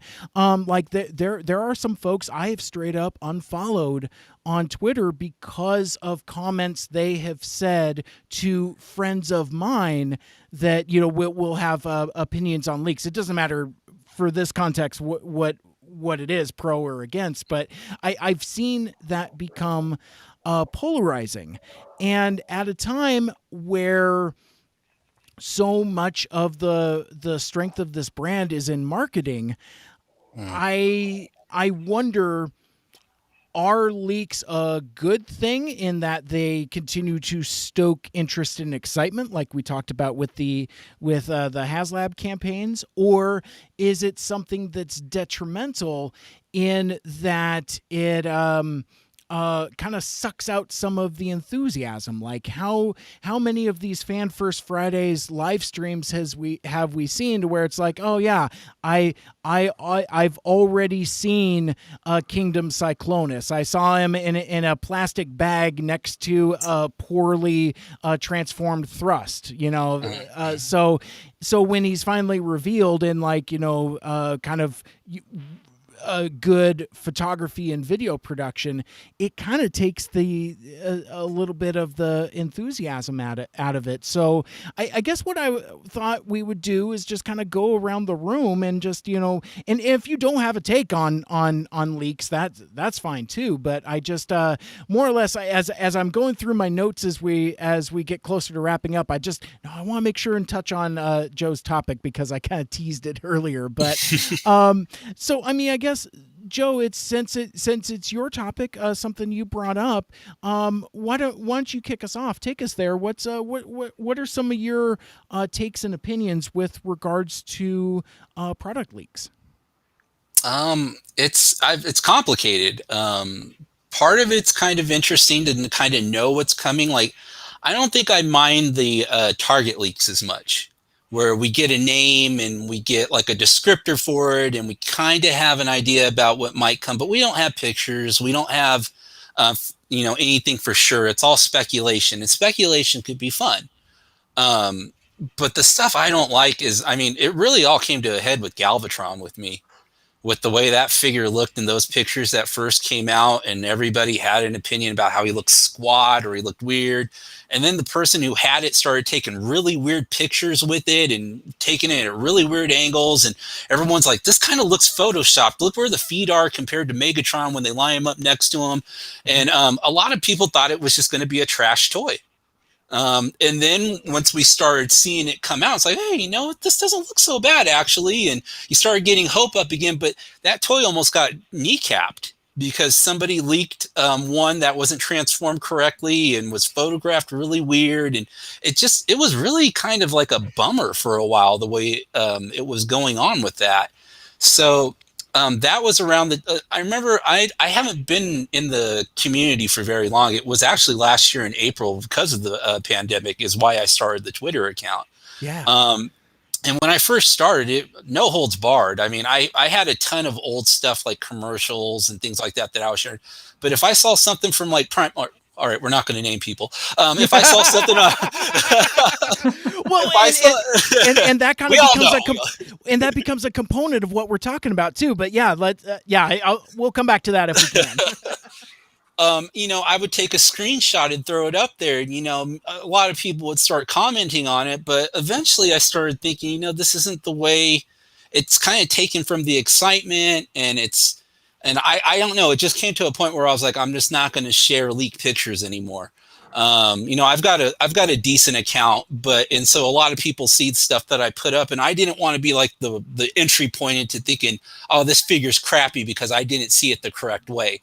I would rather just, like, if other people want to share it, okay, that's fine. But I also don't want to see the stuff anymore, to tell you the truth. But I'm okay with speculation, like the guessing game of it, knowing, hey, I heard Knockout's coming in the next, the next trilogy or something like that. That gets me excited. But I'm glad I don't see Knockout with his arm mistransformed, missing all his weapons, and then looking at the figure going, I don't know, that's not what I wanted out of this guy. So I've kind of went from, let me see it, to, I want to see the official stuff. I'd rather see it the way it's supposed to be shown and enjoy it that way. So that's kind of my feelings on it now. Cool. I think that's a great starting point for this this conversation. So Apollo, as being part of a popular Transformers podcast, that being Transmissions, where a lot of the discourse has to do with toys. Sometimes it's official announcements. Sometimes it's listings like Joe had mentioned, and other times it is some of these leaks that we're talking about. So I think you might have a little bit of insight and perspective that's kind of unique to us, being part of the Transformers media, for lack of better term. What how do you feel about leaks? Okay, all opinions here are my own. So Yes. I'm really into process stuff, so I like knowing how things are made, first of all. Like, in general, I'm a real nerd about that kind of stuff. But I actually agree with Jobot on here. Like, I want to see the toy the way Hasbro's intended it to be seen. I don't want to be seeing leaks, quite honestly, because there's too much speculation. Now, I think it'd be really cool if Hasbro showed like work in progress shots of the toys. I'd be all down for that, because then we'd get to see process stuff. It's been officially released, but it's really shady. And like, I don't know how these people are getting these toys. Are they stealing them? Are they taking the pictures in the factory? Like, it's too murky, and I can't support that as a, I'm just against that kind of thing. Yeah. Personally. I like more of the speculation, through the rumor mill, that kind of thing. Or if there was some sort of official announcement that Hasbro was releasing, like, I'd be cool with that. And I mean, I know third-party companies tend to, release process picks more, which is cool, and I think that's really cool. And I actually wish Hasbro would do that. But even this whole thing with Star Saber, bringing it back to the beginning, like months before the announcement, there were people talking about it on Twitter, and it was a rumor at the time. But if it had not been true, like, how pissed off would people have been? Like, I just, I don't know. Like, I really just, maybe it's something Hasbro could do with their Fan Fridays, is be like, hey, we've got this upcoming figure coming out. Here's some progress pics on it. And you see the, like, I think a leaked picture was like one of the masterpiece. I forget the character. It's the train one. Raiden. Yeah, Raiden. Raiden. Yeah. That was leaked recently, but it'd be cool if that came from Hasbro or Takara, like, not just some rando in a factory or whatever trying to get a few more social media followers. That's my opinion on it. And we do talk about these leaks on Transmissions. Like, we'll, talk about the first look at toys and stuff like that. And I'll talk about it, but just because it's there doesn't mean I agree with like the toy being leaked. Sure. So yeah. I mean, once something is out in the world, I don't. This may be too much of a can of worms for this conversation, because, like I was about to say, once something is out in the world, you and your co-hosts commenting on it isn't necessarily supporting that culture. But from a different angle. And I'm not making allegations, but you could almost make a case that it does, because we're talking about it, sharing it on socials, and in a sense, the leakers, whoever they might be, are getting some of that clout that they're looking for, I suppose. I don't mess around with the boards. I'm not a citizen of TFW. Somebody that I trust very much, very early said, you know what, you can mess around with this fandom all you like, but stay off the boards. And I have I have held to that for these last several years, and from what I understand, that has done very well for me, because there's like a whole nother vibe there that I'm grateful I don't have to deal with. But let's continue and loop back around to things as relevant. How about you, Maddie? What's your take on some of this leak culture that we've discussed? So just to preface, I've been really out of it as far as the toys go. So I've been fortunate to not really see the toy leaks. But it's interesting though to hear like Joe was talking about the Target kind of leaks where it's like, oh, it might be this, and here's the description, and who's that Pokemon? Like that's pretty cool. And those to me, I think they might be intentional leaks. So leaking is a part of marketing. Right. It happens. Like the whole Tom Holland breaks NDAs a lot. Yeah, some of those were mistakes. But the really big one where he live streamed the envelope from Mark Ruffalo, and he's just like, oh, this is so cool. It's the poster for Avengers. That was intentional. So some of them are going to be intentional to help create like the buzz about it. So from what it sounds like with Star Saber, I'd say like pretty high chance of that one actually being intentionally leaked just to get people talking and kind of judge, okay, so are people interested? And when we actually announce it, are we going to have a good reaction? That being said, it's just so muddied down with the unofficial leaks. So I'm really into Genshin Impact right now. There's been huge issues with character model leaks, beta testing leaks, to the point where the company that creates the game, MiHoYo, was going to stop bringing in beta testers who actually play the game. And then all of us were panicking because we're like, guys, you ruined it for us. What if we get players who don't play? They're not going to try to like jump over here, and I might be infinitely falling for a long time because I'm the weirdo who went into the crevice that you didn't want me to go in. Right. So it's like there's that kind of detrimental effect too. Because I don't know if Hasbro does like kind of, all right, we're going to leak with someone who knows Transformers and would know how to say this in a certain way. If we get to the point where it's like Hasbro can't trust those people necessarily, that's not good. And real quick, going off of Apollo's point of not showing the in-progress pictures officially, that might just tie into trade secret molds kind of thing. Yeah. I would absolutely love to see concept art. I think that would be pretty kosher as long as we don't see like the breakdown of how they got it to transform, which boggles my mind. These people are on like the level of Lego master builders to me. Yeah. But yeah, no, just like concept art, or like give me a silhouette, like those nice fancy shots. But yeah, no, I think it would do Hasbro some good to be just a wee bit more transparent on some things. And I think the Fan Fridays are like their way of getting there. But leaks, what are you gonna do?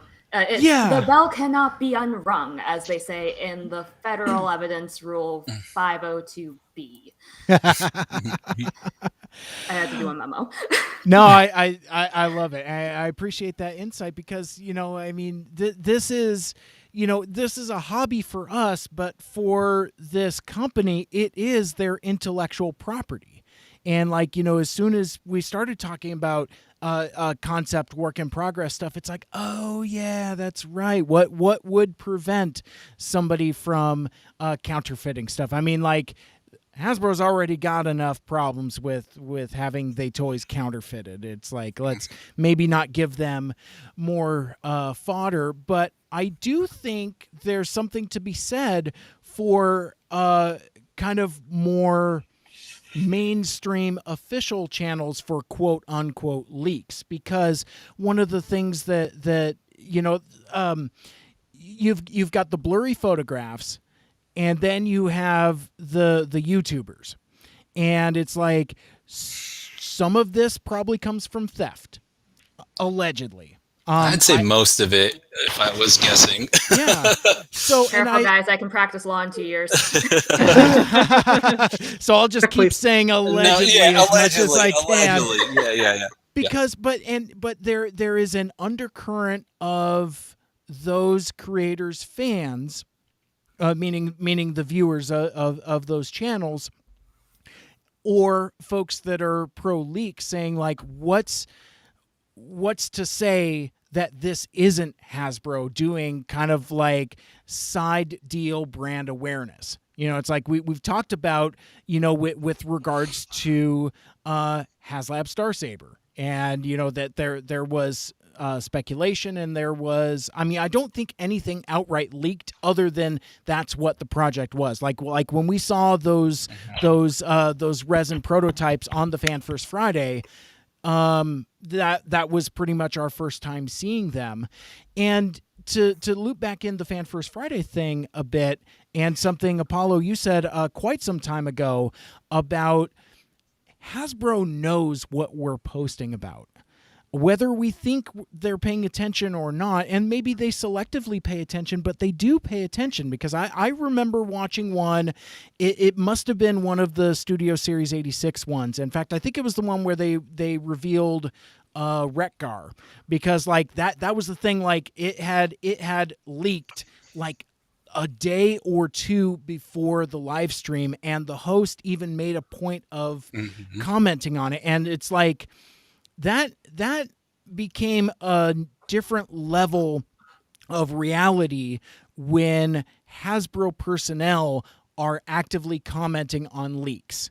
Like when they revealed Preceptor, they said something about it not being leaked, because it wasn't. It's like one of those ones that just snuck through. And so it is weird that now the mainstream is now paying attention to what's kind of happening underneath. And again, not to go full tinfoil hat conspiracy theory here, but it is an interesting thing to speculate whether some of these things that are allegedly being stolen are maybe just being passed out the side window to known influencers. I don't know. There might be something to that. There might not be. But to kind of like get myself back on track here, I think that there is a way that Hasbro could delicately and from a focused perspective, quote unquote, leak things in a way that might diffuse some of this stuff. And again, I don't want to go, kind of like, we talked about some of our Masters of the Universe legislation there, and I'm not relitigating any of this now, but it's like, one of the narratives going into that is, oh, well, Kevin Smith lied because he didn't validate these leaked plot details. And it's like, it's more complicated than that, but I know it's a whole thing. That's wild. I hate how many people do not understand the concept of NDAs. Yeah, it's not a hard concept. They can't talk about it. Yeah. So let's oh, you changed your handle, Ultra Mikeness, at Michael Andrews. Oh, that's very clever. I had to get some credit here. I wanted to the last second get some followers. I love it. Yes, go follow at Michael Andrews. He will write for pizza. Spell it with a K, please. And go buy Coming of Mage and its incredible sequel, A War for the Mages, available now at Amazon. Thank you. Now, Mike, read those books, please, while you're pitching them. I will. I certainly will. I certainly will. Leave a 5-star review. Yes. Like and subscribe. Like and subscribe. Smash the like button for the YouTube algorithm. So what say you, my friend? Leaks. Yeah, well, you've forced me to follow all these really eloquent speakers, so there's not much to say. So I think I'm going to talk about the close relative of the onion instead. The shallot? Leaks. Okay, anyway. I got that. He does this all the time, and I want to do a podcast with this guy. Jeez, I don't know, man. Deadpanning doesn't. It is. Lend itself to it's going to be recording. too furious. For sure. No, I was saying, to piggyback off what Joe was saying, I do like do like some of the target leaks. I think that's very tantalizing. I love speculating like, oh man, is this a whole new version of this character? And finding out, no, it's just a reissue of the G1. But still, there's that moment of hope when I see the listing for it that it could be something different. And Maddie, you brought up a great point of I wonder how much of it is actually like purposefully leaked. I really think a lot of it is. I mean, obviously some of those ones where it's just garbage photography probably isn't a plus side, but there is sort of an authenticity in that. So there could be some sort of like sneaking out those leaks. I don't know, but yeah, I think some leaking is okay. But I hate when it comes out just before like a Fan First Friday. Like I really look forward to those. And as someone who's worked in kind of like a marketing role before, it really frustrates me because it's like you're just robbing their voice. Like you don't know what they're gonna talk about, and they've had to come out and like open with that on those Fan First Fridays where they're just like, I know it's out there, and this makes my monologue really stupid, but I think those folks at Hasbro doing those those streams don't get enough credit. I think they're, and I have to turn off the comments when I watch them because they're just filled with angry fans. It just makes me so frustrated.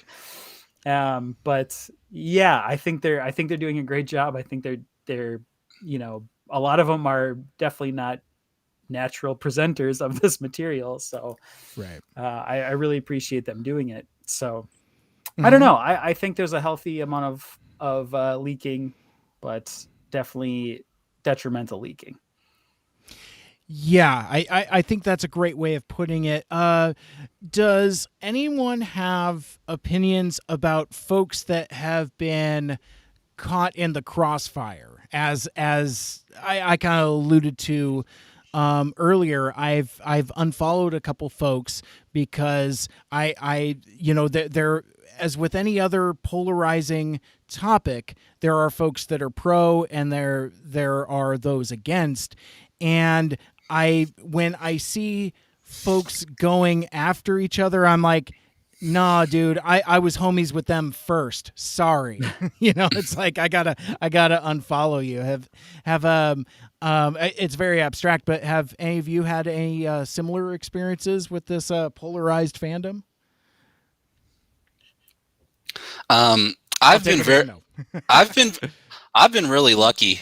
I see people put like this hell site and stuff like that when they're talking about Twitter, and I mean, between the people I follow and the people who follow me, most of them are really good eggs. Everybody seems to be very polite. I wouldn't say polite, but understanding and like they're willing to listen. When I see discourse, it's not like yelling back and forth. It's, hey, this is my opinion. This is my opinion. Although I have gone to other people's stuff and have seen, I don't know, there's just some people who like to put their opinion out there and they just get jumped on consistently. I don't want to name any names, but it's kind of like what you're saying, Mike. It's like, hey, this is someone I'm a mutual with, and I'm just watching people coming in for the stupidest stuff, but they come for the same people sometimes, and I'm like, what is going on with the people who are following you or who you are following and dealing with? Most of the time, I've just had really great interactions. Occasionally, I'll get like a response in something I tweet, and somebody has a really negative comment, but usually I just don't even like it or respond to it. Yeah. I just move past it, and most of the people in the comments usually do too. So I don't know. I guess I've just kind of fallen in with the right crowd, and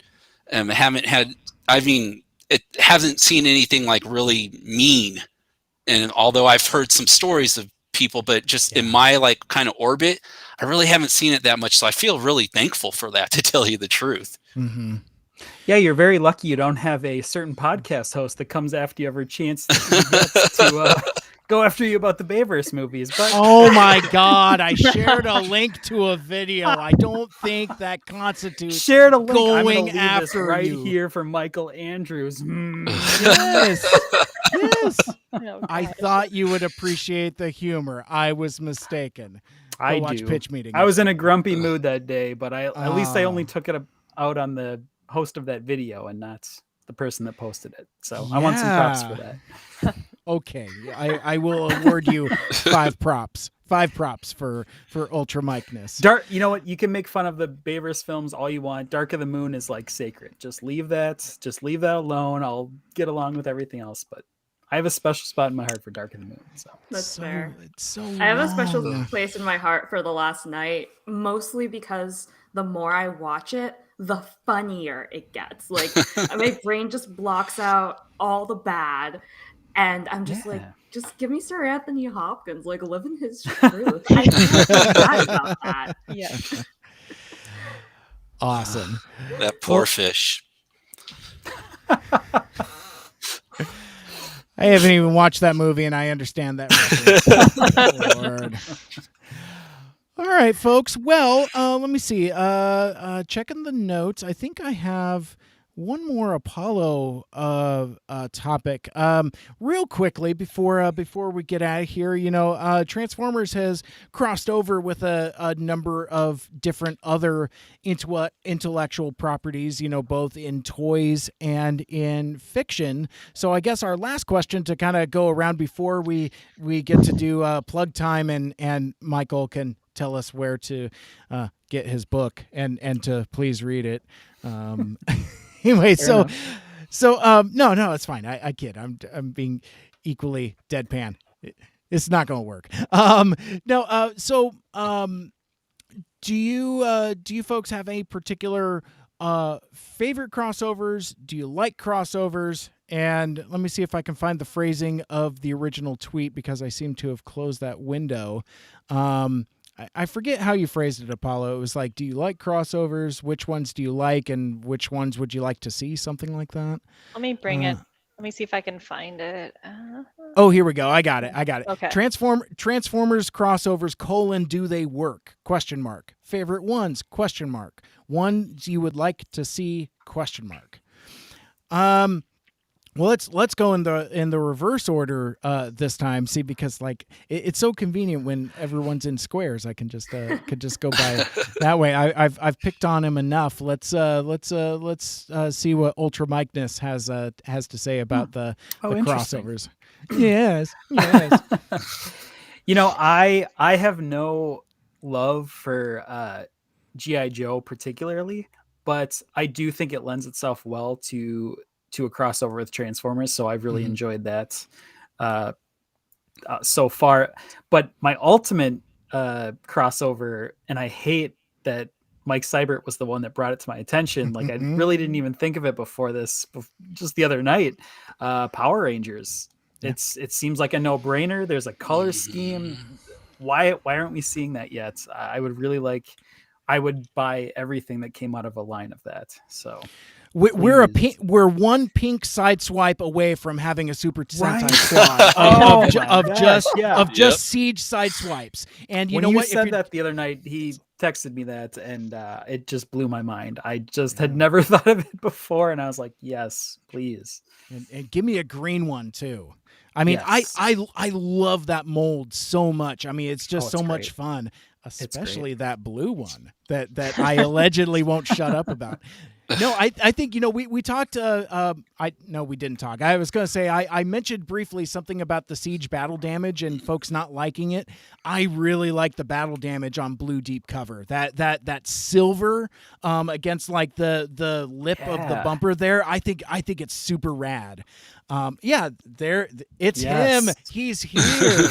That's like one of the few figures in the War for Cybertron line where I really think the battle damage was done very well, and it actually enhances the figure and makes it different other than just blue sideswipe. And put a Triceratops logo right there. Boom. Done. Blu-ray done. I mean, because so let me see. So you got a few different red ones. You got a white one in Red Alert. You got a blue one in blue deep cover. You've got a black one in regular deep cover, and you've got a yellow one in Tiger Track. Yeah. So I mean, you've got almost We're there, people. Almost there. You just I just need a pink one and a green one just for gigs. I'm sorry, I totally interrupted your whole thing there, but yeah, I could totally see a collaboration with Power Rangers. I think that would be dope. Yeah, and before it jumps for me, I would love to see the Kingdom Dinobot repainted as blue from Jurassic Park for that Jurassic Park cross. That was what I was really hoping for the Jurassic Park crossover. The T-Rex is cool. I love the Jeep, but give me blue with Velociraptor. That would be dope. That would be dope. Maddie, how about you? Oh, goodness. Let's see. I haven't really delved into like the official crossover stuff, but it's just really fun to see the art and think about all those character interactions. I think the funniest to me, which is probably never ever going to happen again, was like that one Marvel crossover they did where like B nails Luke Cage in the abs or something. Like I find that hilarious. Also, Wolverine being just like super growly and stuff and like trying to fight a robot that's 30 feet tall. Again. just clawing at his feet. That was a fun series. It was goofy as hell, but it was a lot of fun. It's like, that's all I ask for. Like, it would be so funny. Just like Wolverine going at it like Megatron's leg, and Megatron just kind of looks down and is like, oh, you made a dent. What are you? Or like Magneto trying to like pick them all up. Like imagine if all the Cybertronians were magnetic. Game over. There we go. X-Men thought they were like on top of the world, but no, you can put magnets on Bumblebee. But I think a fun one, because like I got super back into anime over the pandemic, and I would actually love if like Hasbro outsourced the Transformers franchise internationally so we could get a Transformers anime. Like, come on, we have Iron Man and Wolverine anime. Can I have a Transformers anime? Oh, yeah. It's like, I've seen Gundam before. I know we have the power. We have the technology. Hasbro, don't you want to make money? Anime makes money. And then you get the weebs. So you're going to need even more money. And then maybe those non-transforming model kits would sell a little better. Yep. And maybe we could get more to the point of the Gunpla store. Oh my god, Gunpla is wild. But anyways, the one that I want to happen that will never, ever, ever, ever happen is Transformers and JoJo's Bizarre Adventure. I love it. Specifically part 3 though, because that is the 80s. And I just like the idea of old man Joseph like vibing with Sideswipe and Sunstreaker or something. I love it. How about you, Apollo? It's your. I actually should have just started with you because, like, I did that with Joe earlier. No, it's pretty fine. No, I think the crossovers overall work. Like, I've read all the ones that are out so far. I actually want to get, it's one of my grail figures, if I can afford it, is the Transformers times Evangelion Optimus Prime. I was going to ask you about that. That looks good. Looks good. Yeah, he's like $500 though, and it's MP10. So like, and that's like the low price. So like, yeah, I got to budget for this since I just bought 2 MPs. Masterpiece Sorry to interrupt. figures. I feel like you could get the Shattered Glass Optimus and almost be there. It's almost. Isn't that pretty close to the Evangelion? I need Optimus? that green. You need the green. I need the green. No, I have the neon. I mean, I have the Shattered Glass Optimus. I could paint him, but it's not the same. Like I'm a huge fan of the official merch. I just need that Nerve logo and the orange. No, and Ava was a big part of my life too, like growing up. So I'd love to own that figure someday. I'm not going to spend more than that. I don't even know if I'll ever buy it. It's kind of fun to have something you could chase after and maybe never get to. In regards to ones that are coming out, I am super stoked about the Jurassic Park Transformers crossover. Oh yeah, there he is in his Ava Unit 1 colors, and there's no Shinji in this version either. So there's no Shinji getting the robot. He was not mentioned. There's an angel version of Starscream in this though too. I'd love to get a figure of that. Like Oh, I'm so looking like a cool. cryptid, you know. Nice. But yeah, that purple and green, pretty cool. So, Yeah. but And again, very, very different from the Shattered Glass. I'm trying to see if I can put a comparison to the Shattered Glass version, but I'm not finding it on the quick here. Just switch back between the tabs really quick. yeah, It's very he's got very like a easy. teal helmet. And I think his chest windshield cover or the glass color is different. As I think on the Ava version, it's orange, and on the Shattered Glass, it's green. That sounds about right. And then his eyes are stand by. white on the Ava version too, and he's got black around his eyes. Gotcha.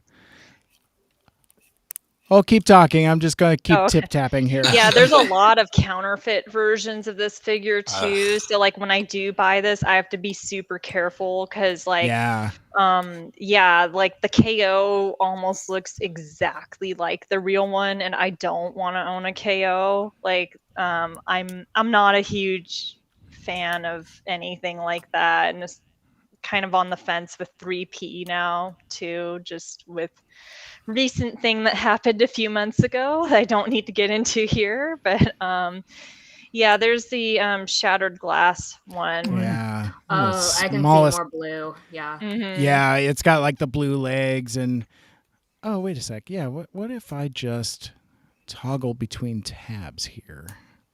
Mind me. And this is why I kind of stopped doing the screen sharing as much. It was it was getting complicated. Apollo knows all about that. Yes. Yeah. I want to okay, be so- able to Someone has an recreate axe, this though. iconic scene. Here, let me grab him. That axe is her. dope. That, yeah. This I wish the evil iconic one had the scene. axe. None of the new ones come with a Koru that you can hold. Oh, awesome. Oh, there we go. Yeah, this is from when I was like 11. So That's the That's very awesome. first. You still have it. Very thanks. first anime I ever watched, actually.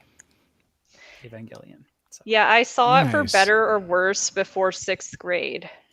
So I said for better or worse. So. Probably better Eighth grade because for now you me, I have was less still to pretty- rewatch. Yeah. I love it. All right, let's try this nonsense again. And we're gonna share the window. Go share the window, and now I should be able to. Fast click, fast click. No, I shared the wrong one. Dang it. Yeah. See, now I'm suffering from too many tabs syndrome. Uh-oh. I know. Now it's okay. So share screen and Have you tried sharing it is- off and on again? Yes.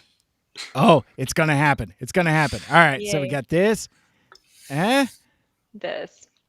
Yeah, the orange windows. Yeah. Oh, Yeah. Yeah. Orange So windows, the green on the abs, the feet, the legs. Yeah, there's some work. Green abs and Mhm. ham. Mhm. yeah, there's a pretty significant difference actually when you Yeah. look at them. Like even like the shades aren't quite the same. You know, I don't Yeah. want to go off on a tangent about this necessarily, but where did the Shattered Glass did it take inspiration? Which came first? I mean, Oh, that's a good question. did one Ooh. take inspiration from the other, or does anyone know the history? I Not don't know. sure. I have no idea. Yeah, I just Yeah. I'm curious if they designed that Shattered Glass around. I guess you Well- got to ask. Guess you got to well- ask FunPub. Yeah, I was gonna say for yeah, hey, yeah. Drop a line to Pete and see how that goes for you. Oh no. Yeah, not that I would recommend it. Well, and since I've already stuck my neck out there, I was going to say for a concept that's already pretty derivative, it wouldn't surprise me if the design was equally derivative. Oh, I'll show myself out. It's okay, that's just how we do entertainment in 2020. Exactly. Yeah. See, also pretty much our entire conversation. Let's see. So, Joe, crossovers. Like them, don't like them, favorites, anything you'd like to speculate on? Open. I I can take them and leave them, to tell you the truth. Yeah. I've bought them. Like I think I still have the Star Trek TPB that I haven't even read yet. Just because I like the idea of the Enterprise being Fortress Maximus. Yeah. That I saw that idea in the design art. I just haven't gotten around to reading it. I like that Terminator crossover that Milne did. It was a lot of fun. Yeah. Yeah, that was pretty cool. I was a little. I just love his art, so I read it, and I liked the story in the end. It was pretty cool. Yeah, good stuff. And I guess for me, if I had a dream crossover, Transformers versus Kaiju. Cool. There you go. Oh, dang, yeah. Yeah, That would just that's be Pacific Rim. Exactly. With Transformers. I remember watching Pacific Rim thinking like, oh, I wish this was Transformers. Yeah, that would be awesome, I think. or at Optimus, least King of all monsters. Yeah, man. Yeah. Or at least Yeah. like Transinger or something, Tranzor Z or something. That would be Yeah. dope. Ghidorah, but each head is one of the Seekers, so it's Starscream, Thundercracker, and Oh Skywalker. my Yes. god. Wow. Yeah. Cool. There you go. Oh, that's terrific. I love that. That's that's about as good of a note or good enough a button to throw it on as none of those things are actually expressions. I'm just getting rummy. So folks, this has been a real blast. Like I said, we took some really great tangents, got real deep in those feels, and just had some really good conversations. So I'm really grateful that all of you wanted to hang out with me and with each other this afternoon. This was an absolute blast. That was a lot And of I think fun. you have like 3 weeks of content if you want to put this out as podcasts. So you're covered. Enjoy the vacation. Yeah. Exactly. Now, if I was really smart, I'd have done this before I went on vacation, as opposed to responding to coming back from vacation and like, oh no, I don't got no content. Now I got content. But yes, you're absolutely right, Michael. This is at least 2, if not 3 episodes worth of stuff coming soon to the Mike Cybert Radio podcast. But I will go last. Let's. I would like to go around the room, and before we part ways, let folks know where they can connect with you out on the social medias and anything else you would like to plug. Joe, you were the first one to reach out to me, and you came up with a cool idea to coincide with your appearance here on the live stream. Talk about your giveaway, and from there, let folks know where they can catch you on socials, and if there's anything else you would like to plug and promote, the floor is yours. All right. Well, I'm coming up on 2,000 followers, so I was kind of putting some things together to kind of do a giveaway for everybody. So I decided, I reached out to Mike and asked to do like a little trial run. So we tweeted out, if you liked the tweet I sent out and retweeted it, that you can either win the Hot Wheels Boulevard Stratos Lancia. I think I'm murdering that name, but it's AKA Wheeljack. It's the one that people have been looking for. They're saying it's hard to find at the stores. So it was either a choice of that, or I'm really been into Masters of the Universe. So 2 mini Eternia minis of the Battle Armor He-Man and Battle Armor Skeletor. So I'll run a random name generator tonight from the tweet, and then we'll see who wins. And then when I hit 2,000, I kind of tweeted out a picture of some other stuff that had some G.I. Joe, some Transformers, some reaction figures. So when I hit 2,000, I'll go ahead and send a tweet out for that, and you can like and retweet it. And then I think I'm going to end up picking 2 or 3 winners from that pool. So just a little something to say thanks to everybody. Like I said before, I've had a really great interaction with people on Twitter. I really don't have much bad to say about it. So I thought it'd just be a nice thing to do for everybody. Terrific. That's and then awesome. you can, yeah. and then you can. I'm sorry. Go ahead. Go ahead. No, I was just going to say, and then I'm at TFJobot1 on Twitter and TFJobot on Instagram. Sweet. Oh yeah, that's right. I have to go follow you on Instagram too. There we go. And we'll have to talk offline how you got almost 2,000 followers in 1 year. I'm going on 12 years on Twitter and not anywhere close to that. So props to you, my friend. Lots of old stuff people haven't seen for a long time. You got to tap that nostalgia vein, and you know, as with anything else, you gotta keep that media social. Think of social media as like a wheel. It's like once the wheel starts spinning, you gotta keep feeding the wheel. Otherwise, once wheels stop turning, I don't know. Then you have to break the wheel. I don't understand. Algorithms don't find you anymore. Yeah, unfortunately that's kind of the trick to it is follow a bunch of mutuals, kind of build a fan base and just kind of keep the content going. That's my little clinic on social media. But Joe, thank you so much for taking the time to join us. This was a ton of fun. We'll have to have you on again. All right, sounds good. It was awesome. All right. Well, Apollo, let's, because I'm doing the same thing where I'm just kind of going I'm going clockwise, not counter nothing.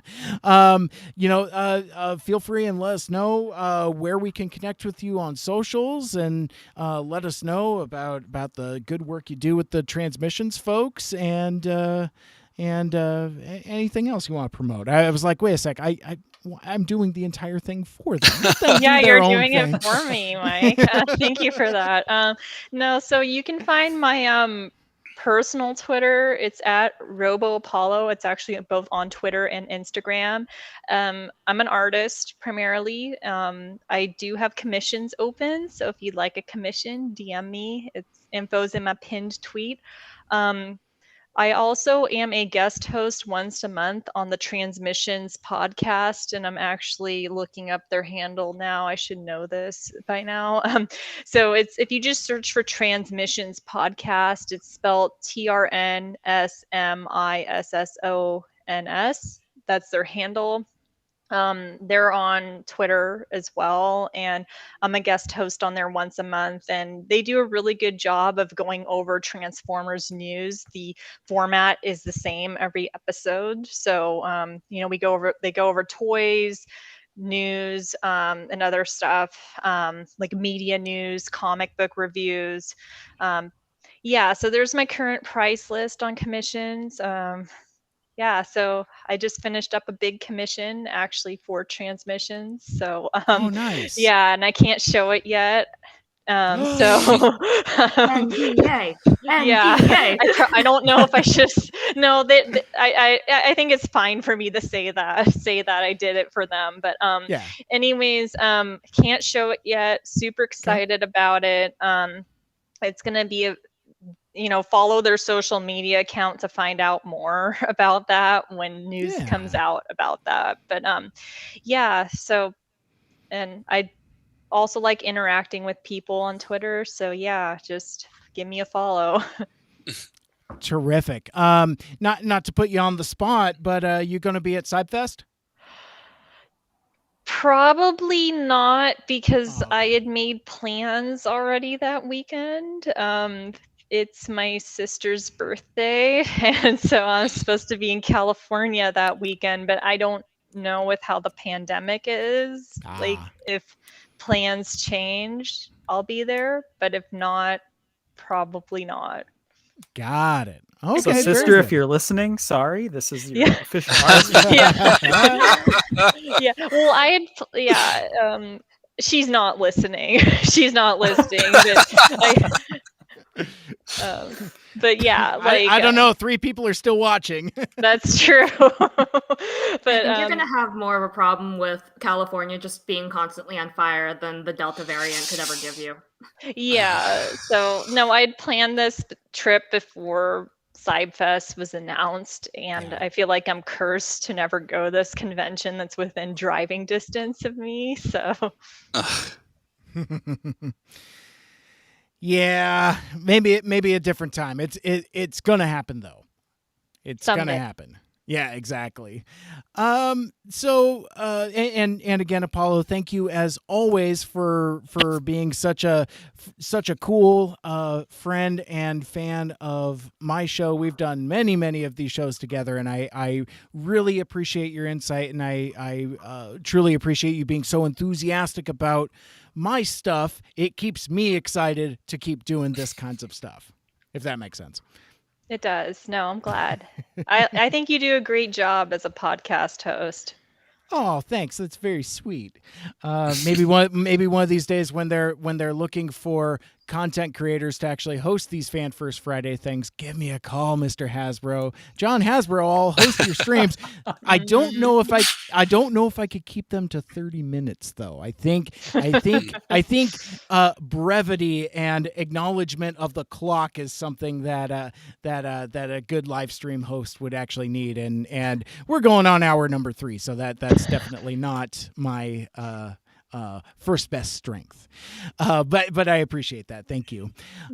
So Maddie, you're doing the law school thing, and you're going to become like a hotshot, big time lawyer person. I was going to say, it's like what other nomenclature can I use? But my vocabulary is failing me. So I know you occasionally do content, but anything you would like to promote, and let folks know if you've got social handles that you'd like folks to come bother you on, and floor's yours. Yeah, thanks. So yeah, you can find me on Twitter at It's Wasabi. That's ITSWASABEE. See what I did there? Yeah, I had to do a total rebrand. But right now I'm actually trying to get a little bit more into the streaming game. So I will probably be going live on Twitch in like the next half hour. Right now I'm streaming the first Psychonauts game because Psychonauts 2 came out this past week. And I didn't play it because of exams. So I'm trying to speed run while collecting almost everything in the first game. Then I have an excuse to play the second game. Terrific. I love it. And what's your handle on Twitch? It's also Wasabi 127. 127. Got it. I'll continue to keep sharing your streams when I see them pop up. I think that's super cool that that's something you do. Gotta keep doing that content. Love it. I just threw out a retweet. Perfect. See, we're making friends, and Apollo said it terrifically earlier when we were talking about what Transformers means to us, and it's friendship. And in all of its various forms, it's community, and it's just cool folks getting together to get together and talk about everybody's favorite robots in disguise. Maddie, I appreciate you jumping on with us. This was a real treat, and I appreciate your level of insight, especially with regards to the legal stuff. Good stuff. Thanks for having me. Absolutely. And finally, I was, and you can, and that'll do it for this week's episode. Thank you so much for listening. Good night, everyone. Yeah, like, share, rate, review, like, and subscribe. YouTube algorithm. But no, please, Michael Andrews, please tell us about your amazing books that you've written and where folks can get them, and where we can bother you on the socials, and anything else you would like to promote and plug. Sure. Well, I'm still working on writing amazing books, but I have 2 books on Amazon right now. Self-published, if you'd like to look for them. Coming of Mage, and the sequel just came out, A War for the Mages. So check those out, and please talk to me on Twitter at Michael Andrews, Mikel on the Michael spelling. So I've lost 4 followers since we started this live stream. Ouch. They were bots anyways, not the ones you wanted. Yeah, they're not. You gained 1. Yes. Gained a few. Oh, that's very sweet. Thank you. You're welcome. And as always, I appreciate you being a willing participant in these things. and coming soon, maybe because I've been on vacation, and I kind of forgot to have some conversations. We still got to talk about Two Mikes Too Furious, our upcoming Transformers animated and got to work on show. that title for sure. Yeah, you know what? And that's I should have said it much earlier in the stream, so maybe we could have gotten comments before folks were like, I'm only going to hang out with these folks because I'm here for the discourse. But no, we are working on a new podcast where it's going to be Mike Seibert and Michael Andrews talking about every episode of Transformers Animated. That's we're hoping to launch sometime in the fall. But I've already started my homework. Where are you at?